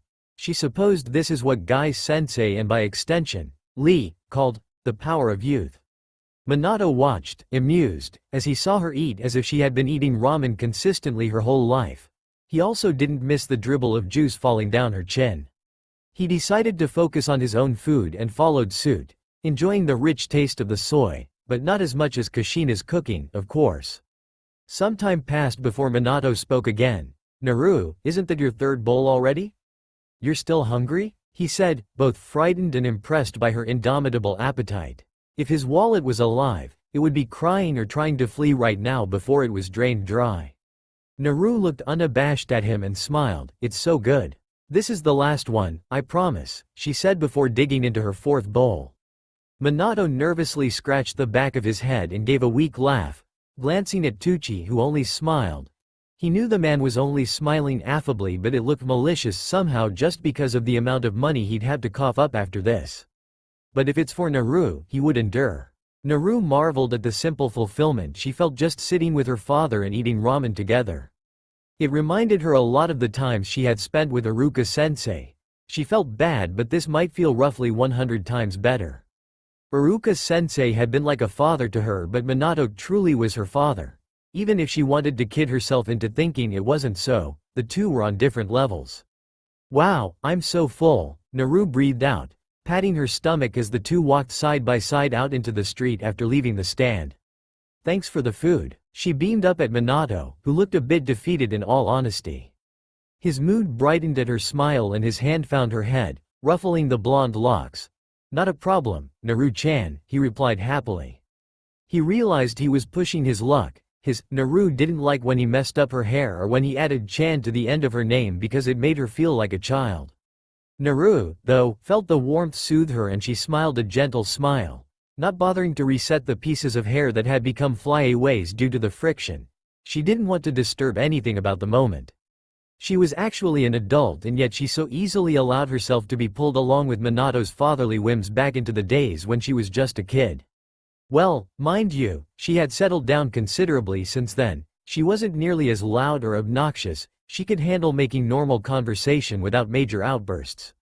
Where do you want to go next? I'm not sure, she replied, looking thoughtful. She spotted a convenience store and her blue eyes lit up. Could we stop there for a second? She pointed at the store. If that's what you want, he said, smiling. Naru instructed her father to wait outside for her and she walked in. Looking around, she noticed the freezer in the back and briskly walked there, whistling happily. Her eyes settled on what she wanted and she reached into her pocket. Alter Naru was truly broke. She just barely had enough to afford the item. I miss my Gamma-chan. Naru thought ruefully before going to the register. She nodded when the cashier asked if that'd be all and walked out with her purchase in hand. What did you end up buying? This, Naru said excitedly. She showed him a blue popsicle, or rather two that were joined together. She pulled them apart and held one out to Minato with a smile. Here, this one's for you. Really? Then I humbly accept. Naru laughed and began eating hers. She couldn't think of a better person to share the treat with than Minato. The sweet, cool taste brought back both happy and sad memories, but all important. It didn't feel that long ago that a lonely Naru had been looking at her makeshift mentor, hoping to find some sort of father figure in him, and he'd humored her by sharing the same type of popsicle with her. She truly missed pervy sage, Jiraiya. Her smile wavered for a moment, but true to her character, it really was only a moment. She cheered herself up by remembering that, in this time, Jiraiya was very much alive. She stood there, thinking about what would happen if they met. Naru was sure she'd cry and try to hug him, but to him, she'd be a stranger. She briefly wondered if she could reveal her time traveler status to him. He was pervy, but he was wise and trustworthy. Despite his rather overbearing and doting ways as a father, Minato was renowned for his intellect. He was, for all intents and purposes, considered a prodigy in every way. He could analyze a situation logically from angles others didn't even begin to perceive. He noticed the slightest twitches in his enemies and could use it to discern their intentions, habits, personalities, and his head was never under pressure, never without purpose when it counted. He didn't like using this skill on his daughter. He truly didn't, but he couldn't shake the feeling that something was off. At times like these, he'd notice the expressions on her face change from childish smiles to brooding looks. Those eyes that shone of determination and happiness somehow portrayed the feeling of hidden depths. When her mouth quivers and her eyes turn glassy, when she isn't entirely there, and it seems that a new maturity swims in the cerulean pools passively. When she spaces out, a defenseless display of eyes that have seen hardship and new pain. The eyes of a shinobi. Not just a genin or even a chunin. Minato dared to think they even reminded him of the hardened eyes of a veteran or an Anbu whose life was endless and senseless slaughter without identity or recognition. Minato was acutely aware that the atmosphere was already more serious than he intended. Is something the matter? Naru's voice rings through his thoughts. Minato's face doesn't change. He doesn't show his surprise. He was practiced and careful. That's how he survived and thrived as a shinobi. Nothing, Minato says with a level tone, but Naru is quick to note that his usual smile isn't there and the slight tension in his jaw doesn't lessen with each step that they take. Naru's eyelids cover a little more of her blue orbs as she notices his suspicion. Kurama doesn't let her miss it, even if she wants to. The popsicle sat forgotten in his hand, drops of its melted form falling onto the dirt road. She sighs deeply and ushers him to a seat. She doesn't look at him when she speaks, not wanting him to see the look in her eyes. There is something, isn't there? She said. Suddenly, her voice wasn't as high-pitched as before and her eyes dull. She's an adult and she can't handle everything like a child. What else could she do but face it head-on? That's how she'd always dealt with her problems and it had worked out. Minato works to discern the quiet sadness in her voice and leans back. You seem strange, he tells her honestly. His eyes flick to her in a sidelong gaze, watching her face. Is that so? She ponders, more to herself than Minato. What's different? She asks after a pregnant pause. She attempts to keep a straight face, but no matter how old she gets, her emotions always show on her face. Everyone knows she's too expressive. What Minato finds there threatens to break his heart. An eerie mixture of sadness, loneliness and only the slightest twinge of hope daring to show behind. He steadies himself and begins. Everything about you seems to have changed to some degree. Your reactions, mannerisms, expressions. It still feels like you're my Naru, but I can't explain these changes. He tells her. Naru doesn't feel like the Hokage who was sensible and clever at a moment's notice or her 25-year-old self that had almost moved past the irrevocable loneliness that came with being orphaned from birth. She feels like a lost child when he talks to her in that analytical tone. Is she an enemy? It hurts to think that's how he sees her. Even if she's a little different, she's still Naru. Do you think I'm someone else or something? She hopes it comes out as a joke, but she's obviously cutting straight to the point. No, but he trailed off. What exactly did he mean? It certainly sounded like he was insinuating that she wasn't his Naru, his daughter. It was undeniable that he felt his paternal instincts drawn to her like a moth to a flame, but his logical brain was telling him something was up. For Minato, logic meant survival. Naru's blue eyes were like steel as she stared directly ahead of her. Explain it to me clearly. It was almost an order. She used that voice on Minato, her father. Her Hokage voice. She was treating him like a comparably insignificant subordinate because if she looked at him like her hero and her father, if she saw him in that light, then his rejection of her existence would hurt too much to bear. Even now, it hurt so much already. She knew she didn't really have the right to feel that way. She had usurped Alter Naru's place, after all. Minato decides screw it and turns to Naru. His arms are slow and deliberate, treating her like a frightened cat. They encircle her with warmth formerly unknown and Minato envelopes her small form in a hug because he's not sure what else to do at this point. His logic was failing him, which had never happened, and his emotions were all he had left. His mind screamed that something was off, but his senses told him that she was his daughter. Even if she was different, it was her. Sorry, don't worry about it. He mumbled. He was aware of the stares they were getting but didn't know if he had the strength to care. All he knew was that he didn't want her to have to use that voice and talk to him like a stranger because he was her father, and even if she came home with a second head, he'd still love her. Naru's eyes widened. It certainly wasn't what she was expecting when the conversation had taken a turn. Despite her incredibly strong emotions, she fancied herself as someone who could overcome sadness by herself and push tears away without any incredible effort. However, this time it felt like quite a feat. She didn't know if it was because her current body was breaching puberty, but her emotions were so much stronger. The urge to cry was all-consuming. Still, she held it in and nodded, bringing her small hand up to his arm and just clutching Minato's sleeve like affirmation because that's all she could think of. Let's go home, he said simply. No question, just a statement. Yeah, Naru agreed. She was oddly embarrassed, although she was the type to publicize everything she did at this age back then. She honestly didn't feel the need to draw anyone's attention. The two walked back in silence, reeling from what had happened. Minato pondered the constant fluctuations and inconsistencies in his daughter's demeanor. One moment she was a child, the next she was like an adult. Naru thought about how much a day could change everything, how scared she was to be hated by Minato and Kushina. She'd never had parents, she didn't know what this feeling was.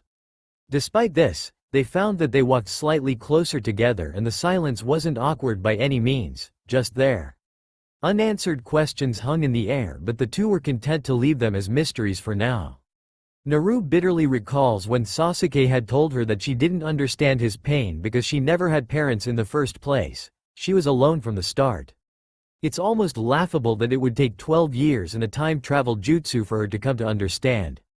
But oh, how she understands now. That feeling of warmth and comfort, a specific feeling that can't be described if it isn't felt, a need to cling to it until it is wrenched from your grip and all you can do is mourn the loss. The feeling that can't be replicated by anything but the original source. As Naru stares at the house that seemed so unfamiliar that morning, she understands the desperation she felt when she had sensed Minato's suspicion. Unlike her apartment in her youth that was just a mere shell, this was a home. Minato and Kushina were the difference. Naru had dealt with a lot of pain in her life, but she didn't know if she could recover from that pain. After that trying but short conversation with Minato, Naru and her father had gone home together in silence. They hadn't talked when they got home until dinner. Still, they only spoke few, necessary words even then. Kurama had said a few choice words, calling Naru a stubborn brat, but it wasn't as if Naru was mad, she just didn't know what to say. Sorry that you noticed I'm hiding an incredible secret from you. Truce? Or, I'm not mad that you realized something was off because there is something very off, like I replaced the daughter you've known for 11 years, but oh well. Let's go back to before? That night, Naru had no problems drifting to sleep despite feeling a bit indignant about having a bedtime, but she knew that if she had an 11-year-old, she'd want them to go to bed at a healthy hour, too. She couldn't very well say, looky here. I'm the Hokage and I'm 25 years old. I refuse to have a bedtime. Besides, she was emotionally exhausted. Her dreams were guilt-ridden and slow. It didn't feel like time just flew by, so much as it drudged along. If the saying goes time flies when you're having fun, then she could apply the opposite to her dreams. She dreamed of them all. Every person she had ever been bound to in her life. All the bonds she had worked tirelessly to create and maintain. They all stood in a circle, looking with accusatory sadness at her. They claimed she had forgotten them so easily, that they were nothing, after all. That all her words of friendship and loyalty were nothing more, just words without meaning. Your parents are more important than all of us combined, they said in their anger. All those times you helped us and smiled at us were meaningless. You just wanted someone to replace your dead parents. We're useless now that you have them. She realized then, more than ever before, what she had done. She had sacrificed all of the memories she had with her friends because she couldn't handle the difficulties in her life. She had so easily broken the bonds that she claimed to cherish more than anyone. She had been arrogant. Even more than that, she was greedy. She found herself thinking that between her friends and her parents, she couldn't decide, she wanted both. Now that she knew them both, she couldn't bear to give one up. She agonized over it for a long time, her friends' hurt voices echoing in her mind. Still, she repeated her resolve to meet them all again, and she'd make new memories, happier memories for them all. She wouldn't let them be hurt again. Unable to stop it, her sleeping form, young and small, silently let tears seep from beneath closed eyelids and her face scrunched into an expression of strain. More than wailing and hiccuping, those solemn tears spoke of sadness far greater. All she could think was sorry because there was nothing she could do now but to continue living and to form those bonds again. The memories wouldn't be the same, but there'd be memories, she could be sure of that, if nothing else. When she woke up, her blue eyes were greeted by the sun, bearing down mercilessly on her despite the fact that she had just woken up. Her small hands came up to her face to wipe the tears from her eyes and the trails they had left behind. Embarrassed, she quickly flipped her white pillow over as she noticed the large pools of dampness on each side of where her head had once been. She groaned, thinking about how much of a crybaby she had become since she got there, and it had only been one day. Do you have something against pleasant dreams, brat? Naru looked bashful for a moment before letting a small, nervous laugh leave her lips. You saw that, huh? Do you dislike this new reality? Naru shook her head and gave a small smile, though she knew he couldn't see it at all. I have my parents, and it's not like I'll never see my friends again. They'll just be a bit smaller compared to me, that's all. She tried to remain positive. How do you plan to reconnect with them? She was taken aback. Kurama was actually interested in her emotional well-being, it seemed. She hummed and thought for a moment. I'll wing it? Kurama let out a deep sigh, thinking that was very Naruto of her to say. You call yourself an adult, but you still have the thought process of a child. Yeah, whatever, she waved off, stretching herself out with a yawn. Hey, maybe I can meet my friends when they're babies and they can call me Oni-chan, she joked, laughing happily. You truly don't have a plan of attack, do you? Naru sat and thought for a while before shaking her head. She really hadn't thought about it. Everything had always happened so dynamically on its own throughout her life, and she had merely followed the path of life, rolled with the punches and stood her ground. That's all she knew. Think carefully. This is the year that Kakashi's precious comrades will die. Before that time comes, I suggest you think about what you will do. Naru's eyes widened and she paused as she was about to get out of bed. Kurama was right. She had been so excited to help Kakashi-sensei, but she hadn't given any thought to how she was going to do that. At this point, she hadn't even met him in this time. Well, I know their deaths were surrounding their mission to destroy Canopy Bridge. She said out loud, pensively. Since Naru and Kurama had begun to get along, she'd found that the Kyuubi was a perfect way to explain speaking out loud to herself without a threat of going to Konoha's psych ward. When they got the mission, the fourth, my father was called to the front lines, so Kakashi-sensei was put in charge. Rin got kidnapped and Obito went to save her, but the cave collapsed and Obito was crushed by a huge boulder. But he didn't die? What tenacity that young Uchiha has. Kurama said, not sounding impressed but amused, letting out a deep chuckle. Naru looked determinedly at nowhere in particular. All I have to do is get rid of those Iwanins before Obito gets there. Naru had long since become accustomed to the idea of killing. Rather, she had always understood that when you enter a fight, you have to be prepared to kill the opponent. That's just what it meant to be shinobi. Therefore, she had no qualms about killing the Iwagakure shinobi. She may have a slight grudge against them due to the pain they caused her sensei, but that was beside the point. Brat, why are you not planning to kill them before they are allowed to take the girl? In the ninja world, those who break the rules are trash, that's true, but those who abandon their comrades are worse than trash, Naru quoted with a nostalgic smile, leaning the side of her face on her palm. That's an important lesson I don't want Kakashi-sensei to miss out on. Kurama grinned, baring his teeth. That aside, have you even tested to what extent your combat proficiency transferred into this world? You are only a child, after all. I haven't, Naru replied, a troubled look on her face. I need to find a training ground that isn't in use right now, but how to explain it to my father without him getting suspicious? She pondered. He was truly an overprotective old man. She didn't hate it, but it made it hard to hide things, especially when he was as sharp as Sasuke's Kusanagi, super sharp, at all times. Kurama's eyes shifted to the corner of Naru's view that was being projected into her mindscape for him where the door was. He sensed chakra, controlled but still noticeable. That overprotective old man plans to enter this room. I'm going back to sleep. Arg, you lazy fox. She growled under her breath, making sure that her father couldn't hear from the other side of the door. HMPH. Why that arrogant bastard? That's right. I want you to hear that. She thought defiantly. She jumped out of bed in her fitted, pale orange pajamas and frowned as she missed her little otter hat that had sat on her head since she was a little kid. A knock sounded and she smiled. Come in, she called. She guessed she could ask her father about a training ground. He was quite high up, after all. Even an academy student would want to train. Morning, Naru-chan, Minato smiled. It was much more subdued than yesterday and Naru somehow felt guilty. She could tell the man had agonized about their conversation. She was right. Whenever he argued or had a disagreement with Naru, he was deeply off-center, but Kushina would usually be there to listen to his sorrows and comfort him. She gave him a bright smile, hoping to set him at ease. Good morning. She bellowed cheerfully. The fourth-to-be's smile became bolder as he took in her happy state. I made breakfast, let's eat together. He suggested wearily, watching for her reactions. Okay, let's do it, Ibeo. Naru's sweat dropped, hoping he didn't notice she was overcompensating to get over the awkward feelings from yesterday. She followed her father and saw that they were having miso soup with rice. She sat down and immediately began eating, hoping to taste that same explosion of flavor that came from simplicity.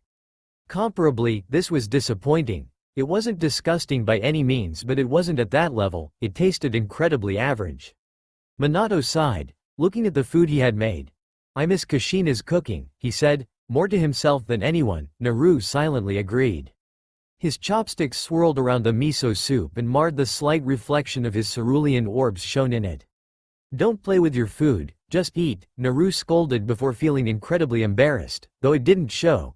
She had just sounded like a mother. But, she had to admit, Minato had looked like a displeased child. Right, sorry, the yellow flash returned submissively, shoveling some rice into his mouth with practiced ease. Hey, she began, not sure how to address him. Naru was sure he wouldn't question it if she called him dad or father, but it felt a bit strange at this point. She assumed it would come later. Do you know of any training grounds that are free today? She asked him, cocking her head to the side curiously. Minato let out a small laugh and looked at her with barely hidden amusement. Why would you need a training ground, Naru-chan? He said as he chewed. Suddenly, Naru felt like blushing, but didn't because she is a big girl, shush, and looked down at her food. Now she was the one stirring the miso aimlessly. Well, even I want to practice sometimes, Ibeo, she said, flustered. Naru-chan, you're not even an academy student, remember? What are you going to practice in a training ground? He pointed out. Naru's eyes widened considerably. She wanted to scream, what do you mean I'm not even an academy student? What am I then, a civilian?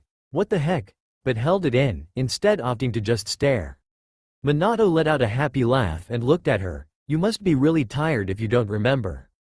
Did you dream that you were a shinobi or something? He teased, watching her agitated expression. When Kushina and I took you to the academy, you cried and begged us not to make you go, saying you didn't want to be a shinobi, he recanted, somehow looking nostalgic. Naru deadpanned. She had disapproved of a lot of alter Naru's life choices and her personality at many junctures since she's been there, but this takes the cake. She found herself being disgusted with that wimpy excuse for an Uzumaki. Instead of voicing or showing any of this, she instead let out a small laugh. Oh, right. I forgot about that. Naru finally said, not wanting to give Minato any other reason to study her. I guess I just had a change of heart. I really want to be a shinobi now. She pressed, looking hopeful. Minato shifted in his seat. In truth, he'd been disappointed that his only child had not been interested in following in her parents' footsteps, but the idea of her being a civilian had grown on him these past few years. She had a lesser chance of dying young and in pain, which was a plus. He looked at her, unsure. I don't know, Naru-chan. Naru looked deeply pensive for a moment before brightening, knowing exactly the way to get her father, a member of the male species, to bend to her will. I know it will be hard, but, she began. I really want to be a great shinobi just like you. She regretted using this on her own father, but she had to become a shinobi. That's the only life she knew. Besides, she'd never heard of a civilian taking the seat of Hokage before. Minato looked at Naru's sparkling, blue eyes and sucked in the compliment more than willingly, losing his nerve to protest. Well, if my Naru-chan wants to be a shinobi, then she will be one. He had fallen right into her trap. The ego is an amazing thing, she thought to herself triumphantly. As some sort of amends, Naru decided she would do the dishes. It was regrettable, but she couldn't risk showing Minato that she could use shadow clones, not yet anyway, so it was all done by her own hand. Sincerely, of course. You don't usually do the dishes, Minato pointed out from behind her. Ah well, I just feel bad making you do them all the time, Naru returned dutifully. I see, he said simply. Naru waited for it and it came. You're such a good girl, Naru-chan. Daddy is so proud of you, he gushed. She knew it couldn't be a simple matter of, I see, with him. Naru gave a nervous laugh and continued doing the dishes. So, after this, can I go sign up for the academy? She said eagerly. She knew for a fact they didn't yet have the mandatory graduation age and she could quickly show them her skills and be a genin in no time. The sooner, the better. What was Alter Naru thinking? Naru couldn't live a civilian life. Already? Classes aren't on until tomorrow, Minato said, almost sad.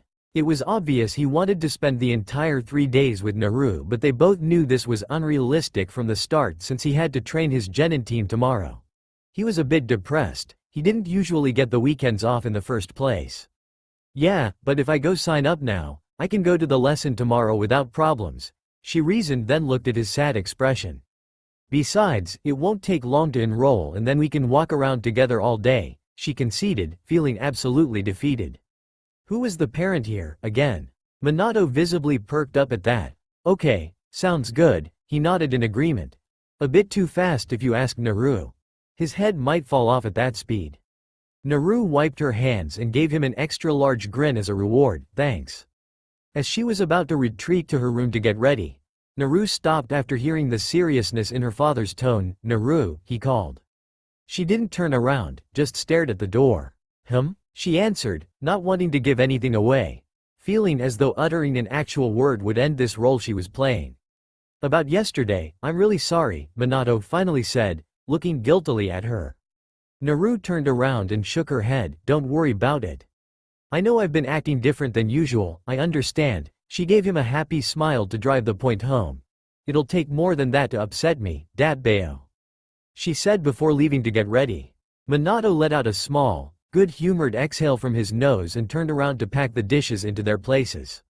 He still couldn't shake the feeling that something was wrong, but he knew that was his daughter and frankly, he was just glad he'd raised such a happy child in the end, even if the journey there was a bit bumpy. Naru begrudgingly fitted herself into the orange skirt after putting on the black bike shorts and layered a half-black, half-orange shirt that showed her shoulders over it. She really needed to buy ninja clothes. She wouldn't mind finding something like the jumpsuit Jiraiya bought her during their training. Minato looked at her from their living room couch as she exited her room and frowned. Isn't that skirt a bit short? Is it? Naru returned, surprised. She looked at her legs and the skirt went down to her knees. I'm wearing bike shorts underneath, though. Still, the yellow flash returned, uncertainty flashing into those mirrored, cerulean eyes. A bright idea popped into Naru's head. Alright, then let's buy some new clothes, Datbeo, she suggested with excitement. Hey, she was a woman. Besides, this was a perfect way for her to get shinobi clothes. Okay, Minato all but cheered. His wife's angry face and gravity-defying red hair briefly flashed into his head. But nothing too expensive, okay? He said meekly. Balancing the two women in his life was hard. Naru nodded. She wasn't after anything too fancy, just something easy to move around in, a weapons pouch for her kunai and shuriken, and proper shinobi sandals. We can start after I get enrolled at the academy. Minato grimaced. He still wasn't sure about his only daughter becoming a shinobi, but he couldn't go back on a promise he made with his precious Naru, so he just went along with it. They left the house together and he locked the door, as would be expected. Once again, Naru noticed people coming up to speak to Minato or Minato exchanging smiles, greetings and waves with the villagers, civilian and shinobi alike. There was a certain amount of pride that came with being the Yellow Flash's daughter that she'd never felt so strongly before. People had told her how amazing he was during her training days, but being next to him, she could appreciate it properly. As they were walking, Naru wanted to ask about Kushina. She wanted to see if Minato knew anything, but saying, "I wonder how mother is doing," felt wrong at this point, but Minato would definitely be suspicious if she said, "I wonder how Kushina is doing," because that's a strange way for anyone to address their parent, especially if they've apparently lived quite a fulfilling family life with them for 11 years already. Minato's thoughts were also with Kushina. He really missed his wife, even if he respected her battle prowess. It still got lonely sleeping alone, and even though they'd been getting along, Naru didn't want to sit on the couch with him and converse a lot of the time. Not to mention, Kushina's amazing home-cooked food. His eyes drifted to his daughter. He felt bad for missing Kushina, though he shouldn't have, when she was here spending the day with him. They both let out barely their sighs, almost in sync. Naru finally broke the silence. "How is your genin team going?" she asked, merely wanting to make conversation. Minato said, thoughtfully. "Fine, I suppose," he said without much enthusiasm. "Is there something wrong with them? Like Kakashi-sensei reading Ichiraku during training? Wait, have any of those even been made yet? I mean, Pervy Sage is old, but is he that old?" Minato perked up, seeing this as Naru taking a genuine interest in him and his work. "Well, you see, Obito is always late and Kakashi trains himself into the ground. Plus the two are always fighting. Rin has a really hard time working with confrontational people like those two," he explained as they walked. Naru was surprised. Obito was the one who was late, not Kakashi. From the sounds of it, Kakashi is actually really dedicated. Though, the constant fighting sounds familiar. Oh, but Sakura wasn't what you'd consider a bystander in all of their squabbles. "Why is Obito always late?" she asked, curiously. Minato let out a small laugh. He says things like, he had to carry an old woman and her bags home, or a black cat walked in his path, so he had to go the long way. Naru wanted to laugh. Kakashi should be sued for copyright violations. Those were always his #1 excuses. If Obito also got lost on the path of life, that would be too much. "I wouldn't mind meeting your team," she hinted, looking up at him. Minato's blue eyes looked troubled. 2 of 3 of the members were boys, and his Naru-chan is so cute. He kept walking, humming in thought and completely ignoring 2 important facts. 1. Kakashi was way too straight-laced for that sort of thing. Or is he? And 2. Obito is deeply in love with Rin. They are busy with training, Naru-chan. She bit her lip. She was trying to think of a way to come in contact with Kakashi. If that happened, it wouldn't be odd for her to gather information.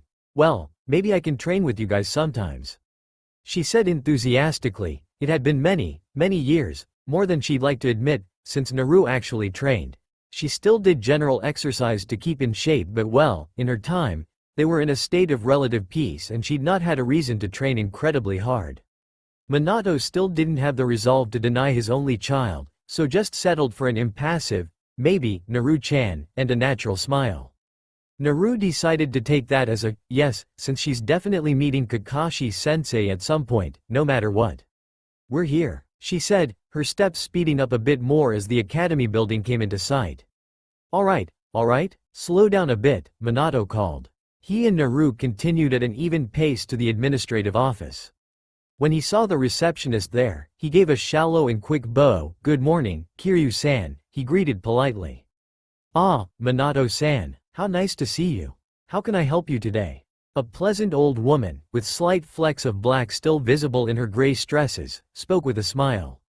Her eyes landed on Naru. An enrollment, perhaps? Minato nodded. Yes, I'm here to get my daughter, Naruto, enrolled here. She's starting a bit late but I hope you can accommodate her, he said professionally. Naru wanted to dig a hole and curl up in it. He didn't have to mention the late thing.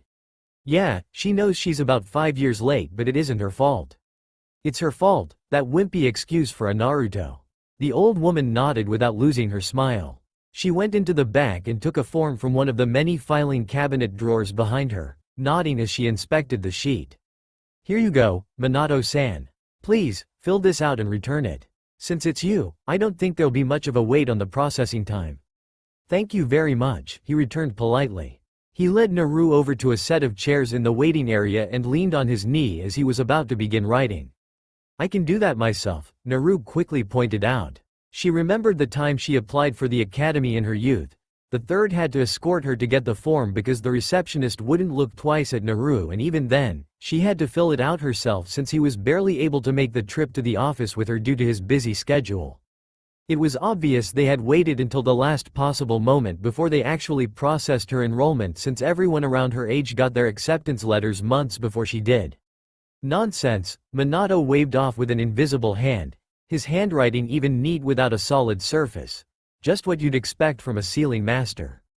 Filling this form out is for a parent, Naru-chan. Of course I'll be the one to fill it out.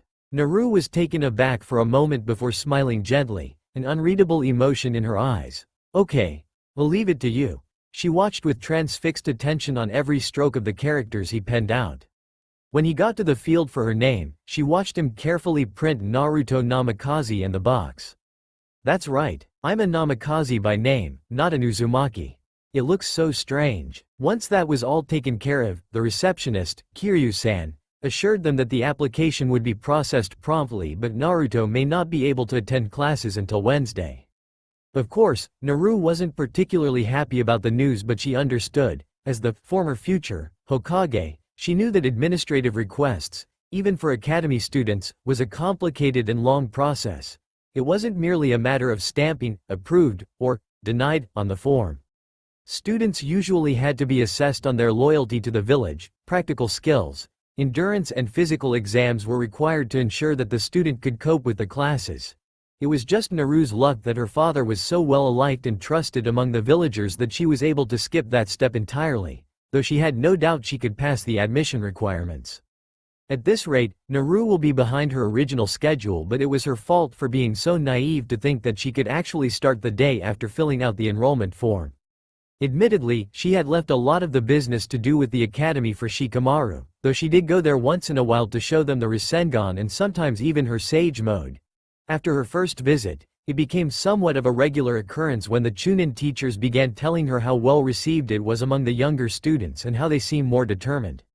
She was a bit worried, however. She still had no idea when the Kanabi Bridge mission will take place. For all she knows, it could happen tomorrow or Tuesday. She decided she absolutely had to find a training ground and test out her skills. It would be hard to know which one wasn't in use but she'd have to figure that out as she went. There was still the question of her father, though. I need to go to the bathroom, Naru said suddenly as they walked. Oh, okay. I'll wait here then, Naru-chan, Minato returned, sitting on a bench off to the side. Naru briskly walked towards one of the public bathrooms. Personally, she wouldn't actually use them. They were quite decrepit. Her apartment was often a mess but it didn't even come to 1/100th of the amount of disgusting those public bathrooms were. She went into the stall, checking if there was anyone around. Her hands formed the appropriate sign, Shadow Clone Jutsu. She whispered as a cloud of smoke appeared next to her. It suddenly felt a bit cramped. Hey, boss. Her newly formed clone bellowed with a smile. I gotta be quick so here goes. Go shopping with my father. I need a few jumpsuits, ninja sandals and a weapons pouch. You know my tastes. Don't say anything that might give us away and don't do anything weird, got it? She briefed the clone. She found that although they were carbon copies of her, they had a habit of going off on their own whims at times, which made it troublesome. The clone gave an enthusiastic nod. You got it. All right. Go, Naru ordered. Make sure you keep him away from the training grounds, she said at the last minute as the clone was about to retreat from the stall. Got it, the clone returned. She fast walked out of the bathroom. grumbling under her breath about how gross the place was and how the boss never summoned them in nice places. Naru felt both guilt and disappointment as she sent the clone off. She had promised her father she would spend the day with him, but now she was ditching him and leaving him to hang around with one of her clones. She couldn't really do anything about it, though. She's sure that she can save her father a lot of pain in the future if she can stop two of his students from dying. She really hoped her father couldn't see through it. As she was going to test her abilities, she didn't give her clone much chakra at all. With her mind set, she left the bathroom, looking both ways before coming out completely. She didn't exactly want to use a henge. Unlike some people, she can't actually create a new appearance, she can only use an existing one. She could use one of her friend's appearances, but it would be troublesome if they're seen walking around, fully grown 4 years before their birth. Even if no one remembers by then, she wouldn't want to risk it. She briefly thought about using her 25-year-old self but decided against it. There aren't many blonde-haired, blue-eyed people in Konohagakure, so Minato would, no doubt, be getting asked questions about his relative. She decided it would be best if she just used her own appearance. Hopefully no one would notice there were two of her, and if they did, they would just assume she had moved from one place to another. It took hours, but she finally managed to find a training ground that wasn't in use, and that was a fair distance from the shopping district. It would have been much faster if the training areas were actually in the same places. It seems that some time or another, they'd switched the places around. This one was definitely new, or should she say old, to her. Now that she was here, she realized she hadn't quite thought this all the way through. If she used the Rasengan or any variants and someone noticed, it would undoubtedly get back to her father. If someone saw her use multi-shadow clone jutsu, she'd be questioned about knowing a forbidden jutsu, and that would be bad. If she used Kurama or any of the tailed beast's chakra, every high-level shinobi would be on her in seconds. If she used sage mode, who knows who could sense her? She let herself fall onto the soft grass and lay on her back with a deep sigh. Man, I'm an idiot. While she was laying there, she considered telling her father about her status as a time traveler, which would make everything a lot easier, but there was always a chance he would react badly. In truth, she was beyond excited, thinking that she could show her father that she completed Rasengan and had developed multiple variants as part of his legacy. She sighed again, thinking that was definitely impossible at this point. Breaking her thoughts, light footsteps came towards her.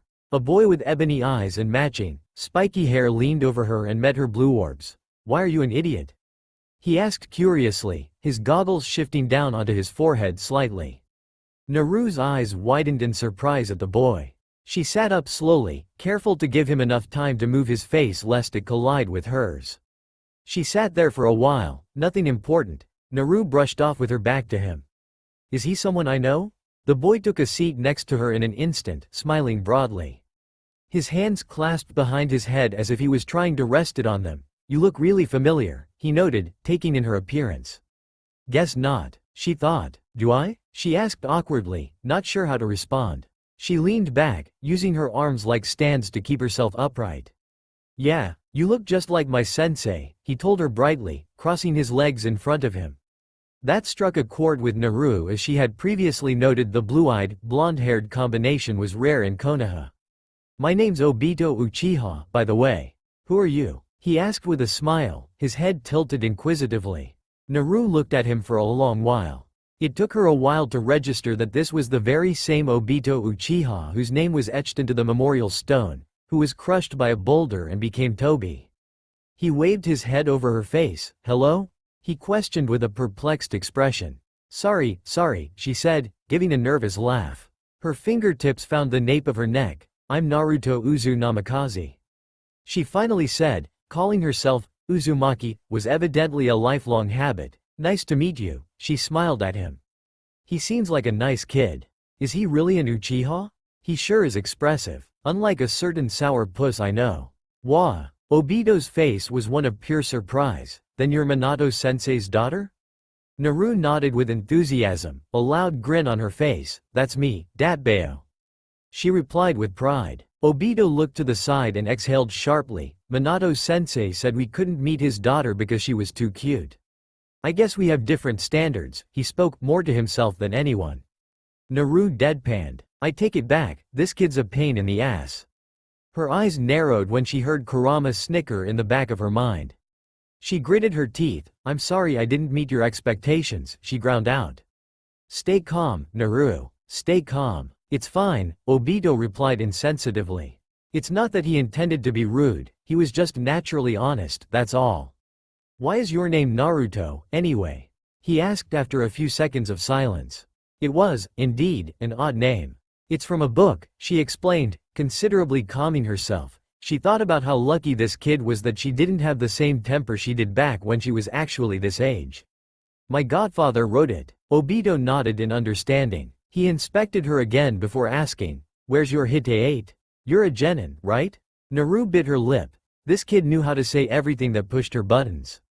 "I'm starting the academy on Wednesday," she spoke evenly, not giving away her deep embarrassment. Unexpectedly, the Uchiha boy just smiled warmly at her before speaking. "That's okay," he exclaimed, obviously trying to cheer her up. For some reason, it just made her feel worse. "Thanks," she returned dryly. "Don't worry, I know how it feels to be behind," he said sadly, looking at his lap. Naru sighed. She saw a lot of her younger self reflected in Obito, but then, the original Obito had seen himself reflected in Naruto. What a strange twist of fate this was. "Arrival?" she asked knowingly. Obito gulped then nodded. "Kakashi," he grumbled with spite. Naru let out a large guffaw at that. Her laughing kept going as she spoke with tears forming in her eyes. "Kakashi, that's pretty good," she exclaimed, patting him on the back. Obito was surprised at how firm and forceful the pats were but quickly recovered, not wanting to seem weak. "Do you know him?" he said, dark eyes looking at her. She pondered, looking for the right way to answer this. Finally, she shook her head. "I've never met him but I've heard quite a bit about him," she lied. "From Minato-sensei?" Obito asked, looking slightly displeased. "He mentioned him a few times." "Yeah," Naru confirmed but immediately regretted it. The Uchiha sighed deeply and his mood seemed to be on the low side. Kakashi is sensei's favorite, after all. Naruto felt pity towards the young Uchiha. She knew exactly what it felt like to be second best in her sensei's eyes. Sasuke always was the favorite. She gave Obito a bright smile. "Don't worry, Ibeo," she said, "he mentioned you, too. He said you're always late." She laughed, trying to lighten up the mood. "Hey," the Uchiha returned energetically, "that's because I have to. Help old ladies get home? Yeah, and sometimes there are black cats in your path? How you know that?" Naru's smile reduced to a thin one. "My father told me," she offered. She wondered if he noticed her reluctance to address Minato as her father. Obviously, he didn't. He looked stuck between a pleased expression because his sensei actually saw fit to mention him and a disappointed one because it was just about how late he was. It was quite a funny sight. "I see," he settled. "Why are you here, anyway?" she asked him. She was sure she had found a secluded training ground. It's lucky, she thought before she started using her jutsu. He began. "I was going to do some extra training by myself so I can impress Rin. Be ready for training tomorrow."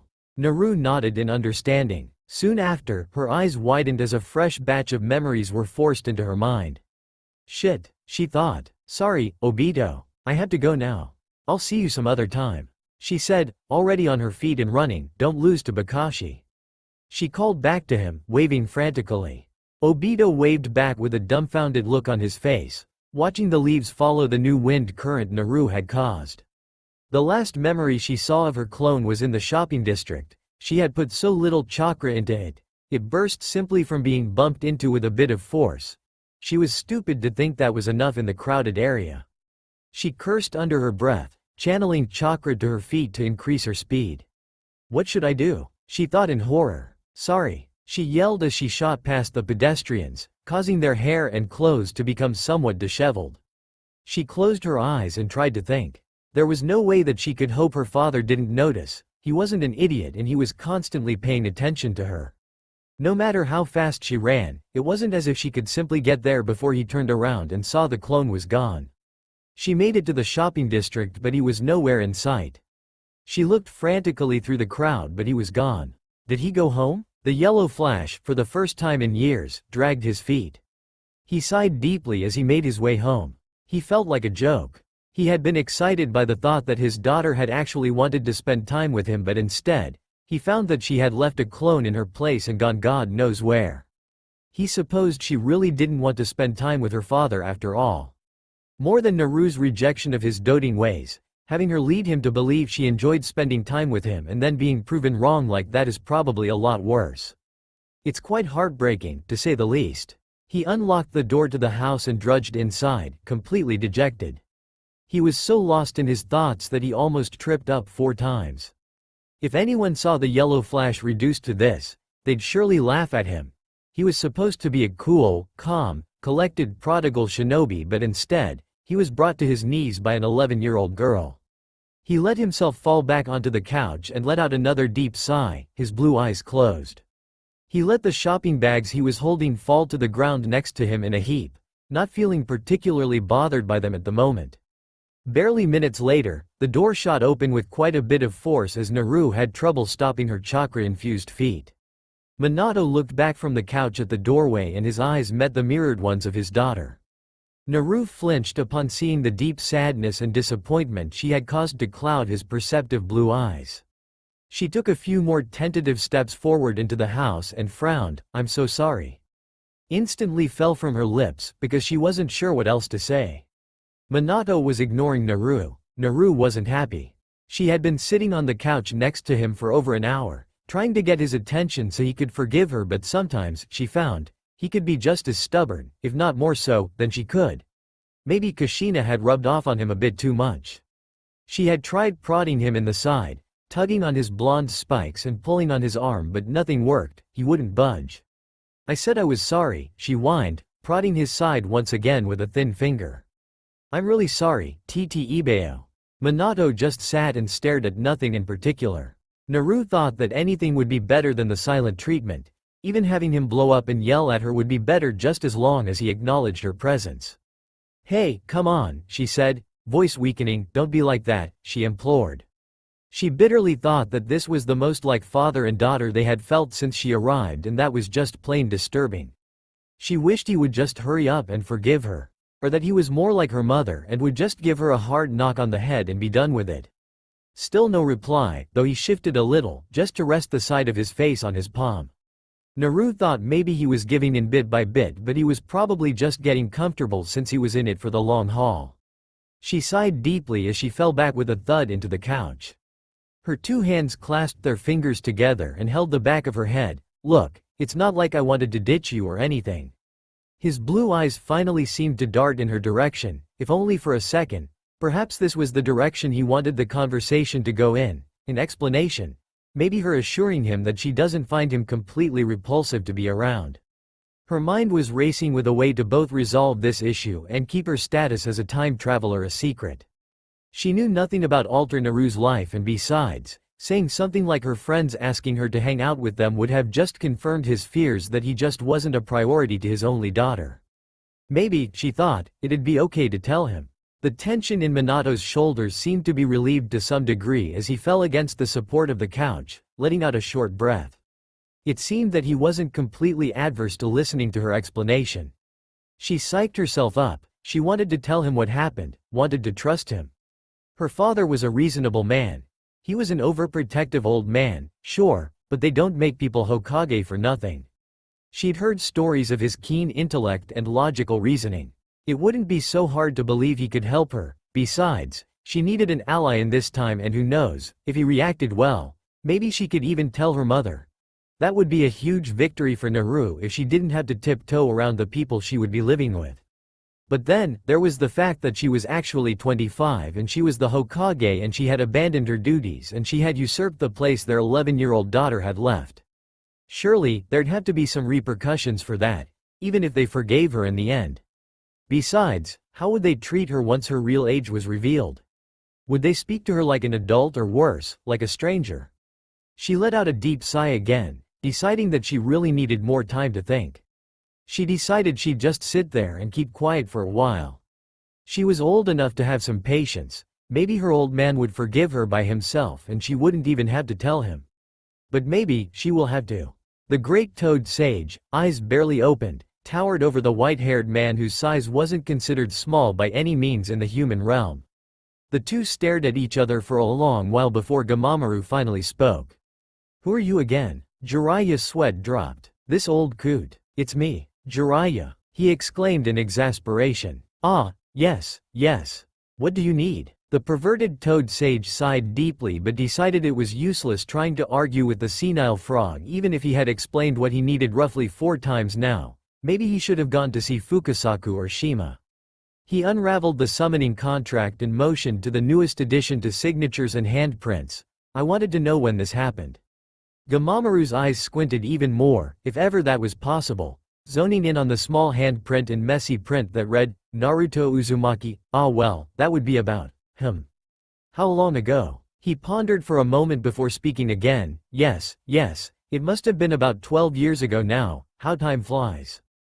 Jiraiya looked on in disbelief. 12 years? That's impossible. He would have noticed before now. How can that be? It doesn't make any sense, he asserted, watching the old toad. Could I be wrong? He thought out loud, his large eyes visibly moving behind wrinkled eyelids. Certainly not. He continued. Jiraiya simply watched with that same look of disbelief. What did he mean, 12 years? That was, undoubtedly, the name of his former student's daughter, and that surname surely belonged to his wife, Kushina Uzumaki. But if he remembered correctly, the kid was only 11, there was no way she could have signed a summoning contract in blood before she was born, and that handprint, no matter how small, was definitely too large for a baby. Are you positive you haven't made a mistake? He asked seriously. The great toad sage seemed resolute and gave a slow, heavy nod. No. It was definitely 12 years ago. You helped her sign it yourself. Before the pervert could say any more, something along the lines of, I never helped a fetus sign a summoning contract in blood, Fukasaku hopped into the conversation. Ah, Jiraiya boy. So nice of you to visit. He sent a sharp look at the senile old toad, and Jiraiya got the feeling his interruption wasn't merely coincidental. Pa, Jiraiya greeted impassively, eyes still focused on the great toad sage, waiting for further explanation. Jiraiya boy, why don't you go see the missus? She heard you were here and she's all excited to see you after all this time. Fukasaku spoke with his usual stern tone, though there was an insistence in his voice that was rarely heard. I'll make sure to visit Ma after I have finished my conversation with the great toad sage, Jiraiya challenged, quirking a white eyebrow. Jiraiya boy, Fukasaku returned with considerable bite. Ma is all gussied up, waiting for you right now. You shouldn't keep her waiting. You know how she gets. Out of respect for the half of the 2 great sage toads, Jiraiya bowed and complied with his orders, if only to avoid further problems which would be made worse by the fact that he was in Fukasaku's territory.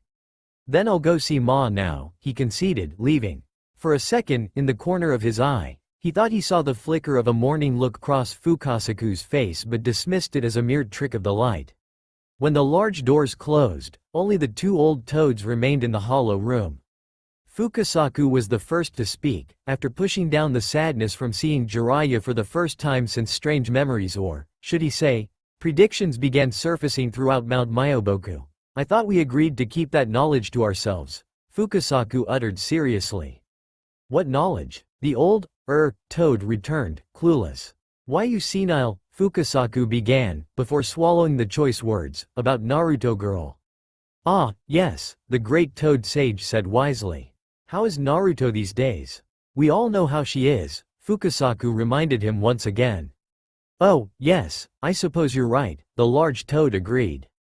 Fukasaku sighed, deciding having a conversation with the great toad sage was more effort than it was worth. He approached the large doors to leave and said only one thing before he did. Don't tell Jiraiya boy about Naruto girl just yet. As he left the large chambers, he silently hoped that Naruto could save their Jiraiya boy from his lonely death, but wouldn't dare speak these desires, as if it would jinx the possibility. On the other side of Mount Myoboku, Jiraiya and Shima were sitting together. The former felt rather off-put from Fukasaku's strange behavior and desperation to have him leave his audience with the great toad sage.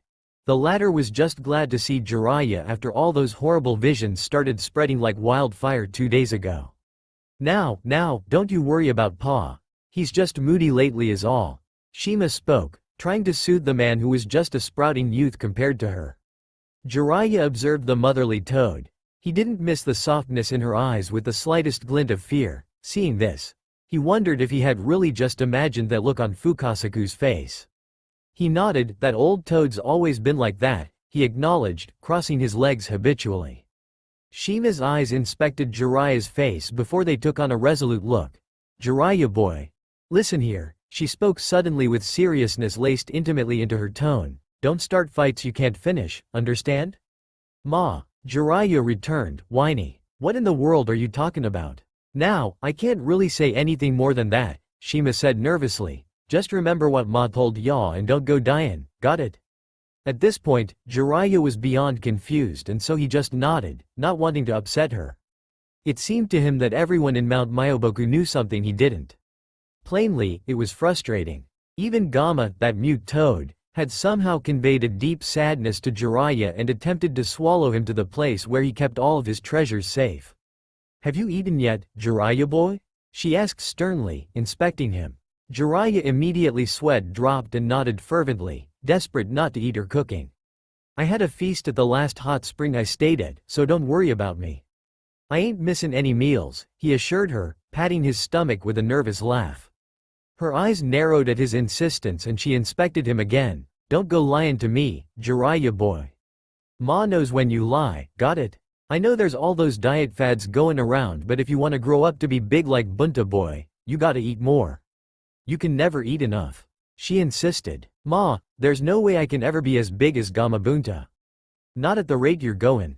Now sit tight and Ma will make you something good to eat, she said, pushing him down as he attempted to rise and pottering off to make her infamous dishes. Jiraiya gulped and decided he'd have to accept his fate and puke his guts out later on. He didn't want to see Shima angry.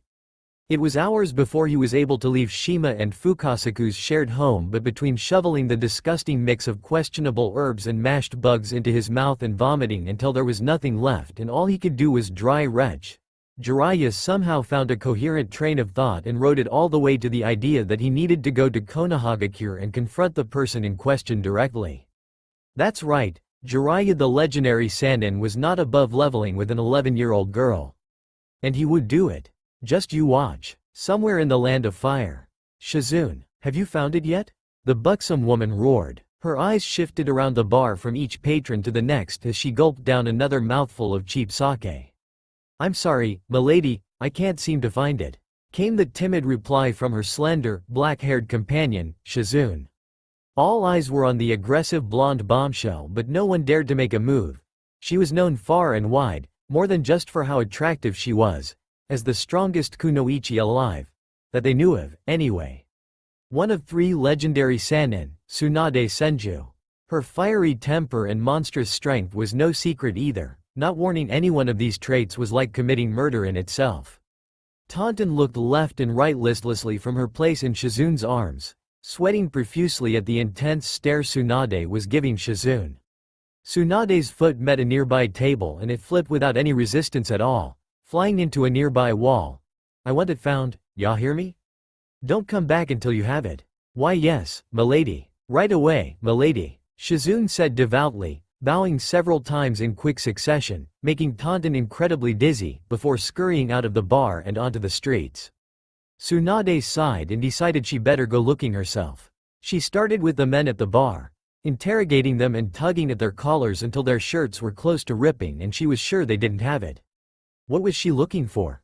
Well, of course, she was looking for her grandfather, the first Hokage's necklace. A few days ago, it had suddenly disappeared and she was pretty damn sure no one could pull a fast one on her and steal it, even if she was in the deepest sleep of her life, so she had to have left it somewhere. So for now, Tsunade was retracing her steps, which landed her back in the land of fire and dangerously close to Konohagakure, which she tried her hardest to avoid for, 7 years now. Needless to say, she wasn't exactly keen on being near the place and she definitely didn't want to return. If she looked at the Hokage monument again, she might just break. Everything in the vicinity, that is. She wouldn't admit it to anyone, but more than the sentimental value, she was hunting for that necklace just to save a few unfortunate fools. She had never bitten into all that supernatural stuff about curses and the like, but she was fairly certain that necklace really deserved its epithet of the necklace of death. And she'd be damned if she let the thing kill anyone else, even if it wasn't someone she knew. It had to return to her. Being so focused on the necklace had unpleasant memories resurfacing like oil in water. Images of cute little Nawaki wanting to be Hokage and later, of limp, lifeless Nawaki, barely recognizable. Images of Dan, whom she gave her heart to, wanting to be Hokage and later, of a Dan who didn't want to die and her blood-soaked hands resting on his abdomen. Images of that necklace dangling around their necks like a taunting memento of her foolishness. And now what? Strongest kunoichi alive? That was bullshit to her now. She couldn't fight seriously as a shinobi when she was too scared that she might shed her opponent's blood. That a drop might escape and she'd see it and her whole being would just freeze up. She was pathetic, truly and undoubtedly pathetic. Even if she showed a tough exterior, her days of being a shinobi, well, they were over. Unless some miracle cure came around, but if there was one, she'd know about it since she was supposed to be the most talented medical nin out there right now. It was late when Shizune finally returned to their shared motel room and looked deeply apologetic, relaying to her that she certainly couldn't find the necklace and she'd scanned the entire town. Tsunade had drunken herself into somewhat of a stupor and somewhere along the way, her temper had flared and then died out like a campfire splashed with water, leaving only a minute reaction of telling Shizune to get some rest, followed by loud snoring. The next day, Tsunade woke up uncharacteristically early and sighed to herself, wondering if she'd have to use that to find it. She had a bad feeling that this search would somehow or another end with her confronting the village she had resolutely turned her back on. She decided that was a thought for another time and tried her luck at the nearby gambling parlor. She'd purposely picked the motel because of the bar and multiple gambling establishments in the immediate vicinity, though she'd never admit that fact. She went to the nearest available jackpot machine, inserted her money and pulled the lever. She won. Her bad feeling only increased. And increased some more, as she continued to win. People were gathering like moths to a bright flame as she pulled the lever and the money eagerly shot out of the machine into her waiting hands, filling multiple containers full of coins. Yep, something was definitely wrong here. She returned to the motel room to find Shizune searching for any sign of her in the room. When she had opened the door, the slender woman had let out a sigh of relief. "There you are, milady. I was worried because you had left so early," Shizune said meekly. Taunton gave a short chorus of her usual sounds in agreement. "There's no time for that," Tsunade said flatly. "Come with me, Shizune." "Hurry it up," she commanded, already sauntering out of the room. Yes, milady," Shizune called before running after her fierce teacher. "Milady, if you don't mind me asking, where are we going?" "To see someone," Tsunade said simply. "He's an old source," she continued. "I see," Shizune returned, not intending to push her teacher into her usual rage. Shizune noticed with slight unease that they had gone through the bustling market district and entered the shadiest part of town there was. She had no doubt none of them could be a match for Lady Tsunade, but the overall dank and dark atmosphere was quite off-putting, to say the least. They turned down an alley and stopped at a brick wall. Milady, open up, Heto," Tsunade roared, but rather than waiting for an answer, she brought her foot up to the wall and simply kicked a gaping hole into it. A scrawny man with matted brown hair cowered for a moment at the flying rubble before a scowl formed on his face. "Tsunadeheim, always a pleasure," he said condescendingly when the blonde bombshell was in his sights. "I don't have time for small talk, you sewer rat," she growled, banging her fist on the table he sat at. Now, Tsunadeheim. Try not to break all of my belongings, would you? I can only replace so much," he spoke again, voice wry. His eyes showed a glint of mischief in them when he next spoke. "So, what is it I, humble Heto, can do for you?" Tsunade quirked an eyebrow. She was especially adverse to coming to Heto because he was such a patronizing bastard, but she couldn't kill him. He was her only source in this village. "I need something found," she finally ground out. Well, what is it you've lost? A man, perhaps? Did they run away the first time you demolished a building with a punch?" "Oh ho, not that I blame them, no," he said with almost a snake-like lisp accompanying his words. Tsunade could feel a headache forming and her agitation was hard to contain. "Shut the hell up and listen," she told him flatly, barely concealed anger threatening to spill. "My necklace is missing. I need you to find it." Hito's eyes lit up at that. The first Hokage's necklace? The one said to be worth 3 gold mines and the mountains they sit in? He asked with rare enthusiasm. Tsunade's eyes narrowed at that. "Look, you worm," Don't go thinking I'll let you off easy if you try and sell it because it isn't dangling from my neck, she ground out, barely above a whisper. If you so much as think about selling that necklace, I'll kill you before the necklace can. Her voice escalated, fist clenched. Hito's perceived confidence seemed to melt away. Yes, of course, he said obediently, dark eyes shifting. Shizune noted the odd docility that now settled over his character and wondered where all of that snark had gone off to. Good, Tsunade said, visibly calming. Find the necklace, bring it back to me. Simple, she instructed as if the task could be completed within seconds. And if I cannot retrieve the necklace once I find it? He asked, his posture straightening slightly.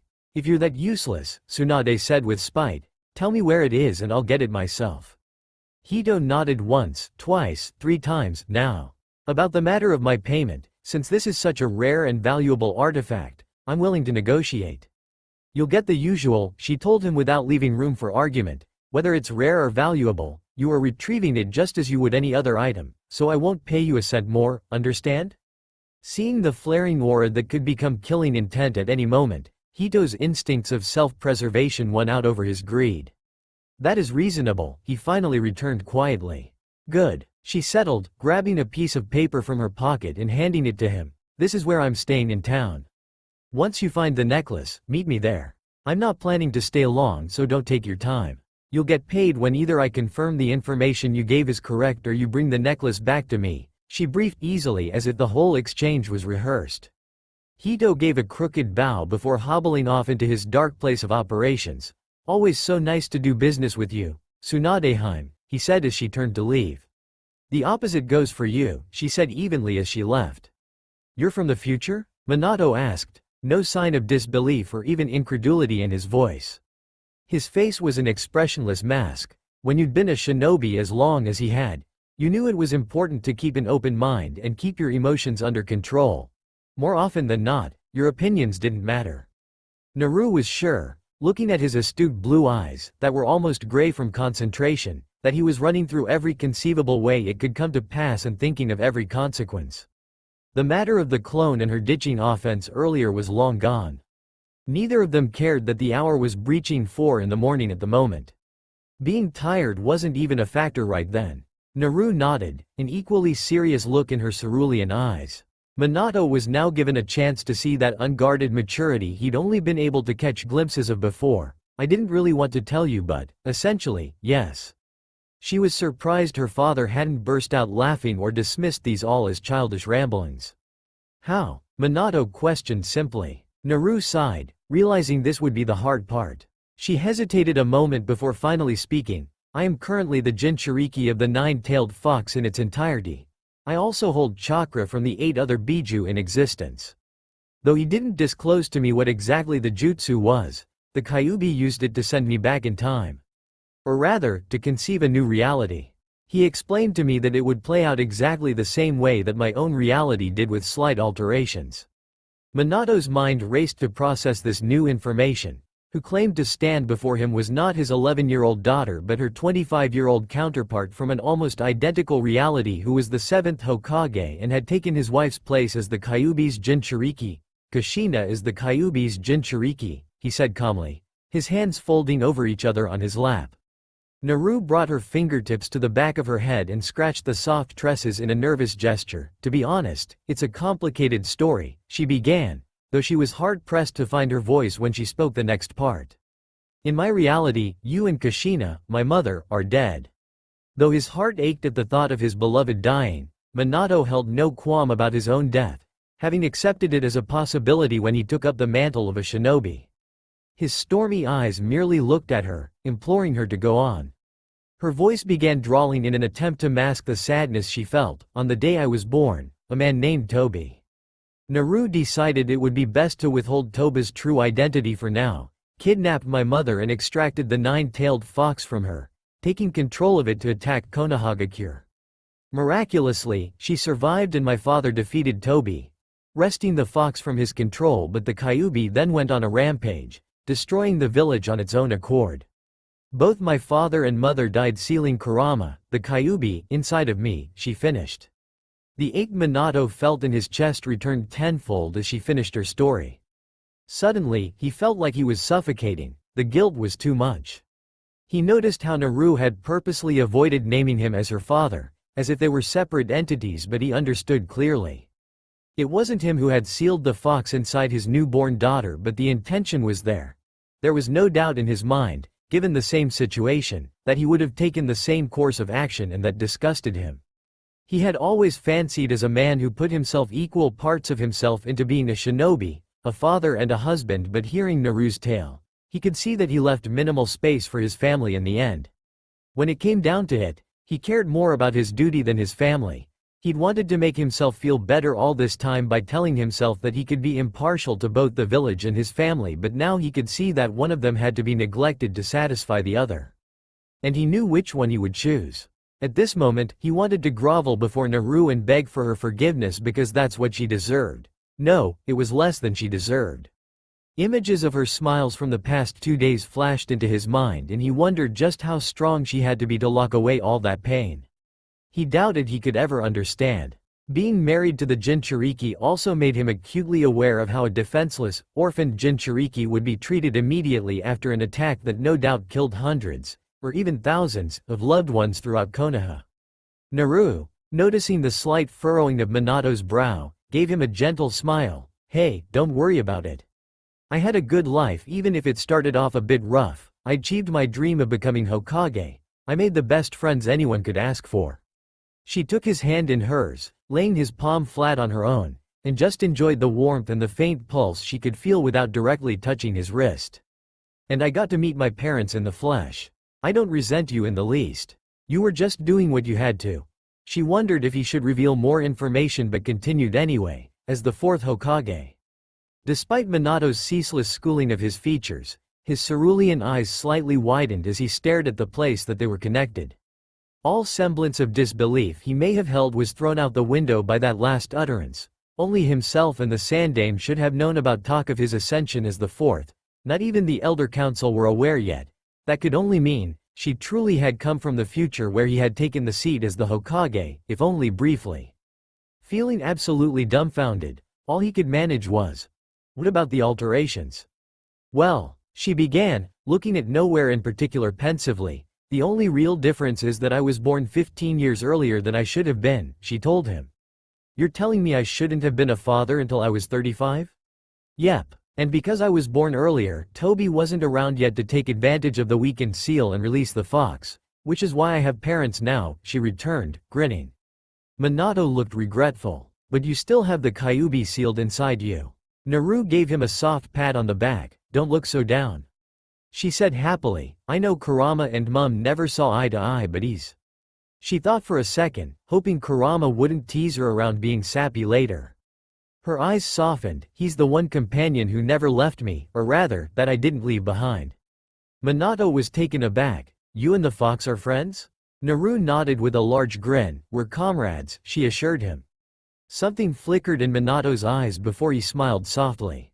All her life, Kushina had hated the fox, and it seemed it was mutual, but pride swelled within him, knowing his daughter had the ability even to bond with the Biju. She was truly something special. Then something dawned on him. "If you're here, where's the Naru from this reality?" he asked, wearily. He wanted to avoid saying, "Where's my Naru?" because he was acutely aware of the fact that this was still his daughter and didn't want to upset her. "About that," Naru began with a nervous laugh. She didn't know the answer. "Brad, I assumed you'd realize it yourself, but you merged with the Naru from this time. That's why you got a glimpse of her early memories." Seeing Minato's uncharacteristically impatient look, Naru finally spoke. "Okay. Kurama has assured me that nothing bad happened to the Naru from this reality. I simply merged with her." "Meaning we're the same person," she spoke, a bit too fast. She hoped her father would see this as a, "Oh, okay," moment, rather than a, "What the hell do you mean you merged with my daughter? Unmerge right this instant," moment. Minato blinked. The Kyuubi had assured her? What an interesting dynamic. "I see," he nodded. Naru noted how this father was completely different from the one she had been seeing for the past 2 days.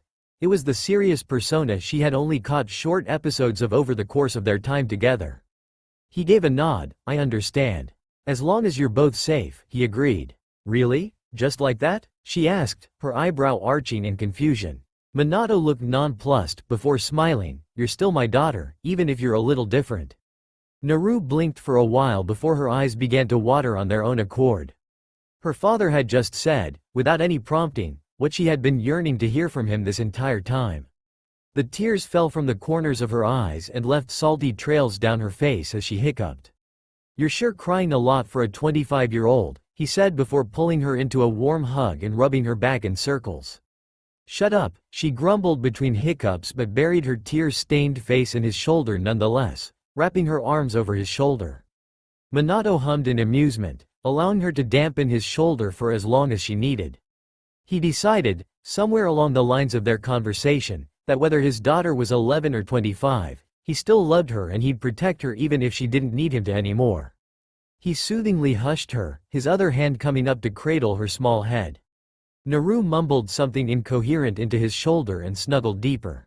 Minato's eyebrow raised curiously. What was that? Naru gave her mouth more room to move and repeated herself. Thanks, Dad.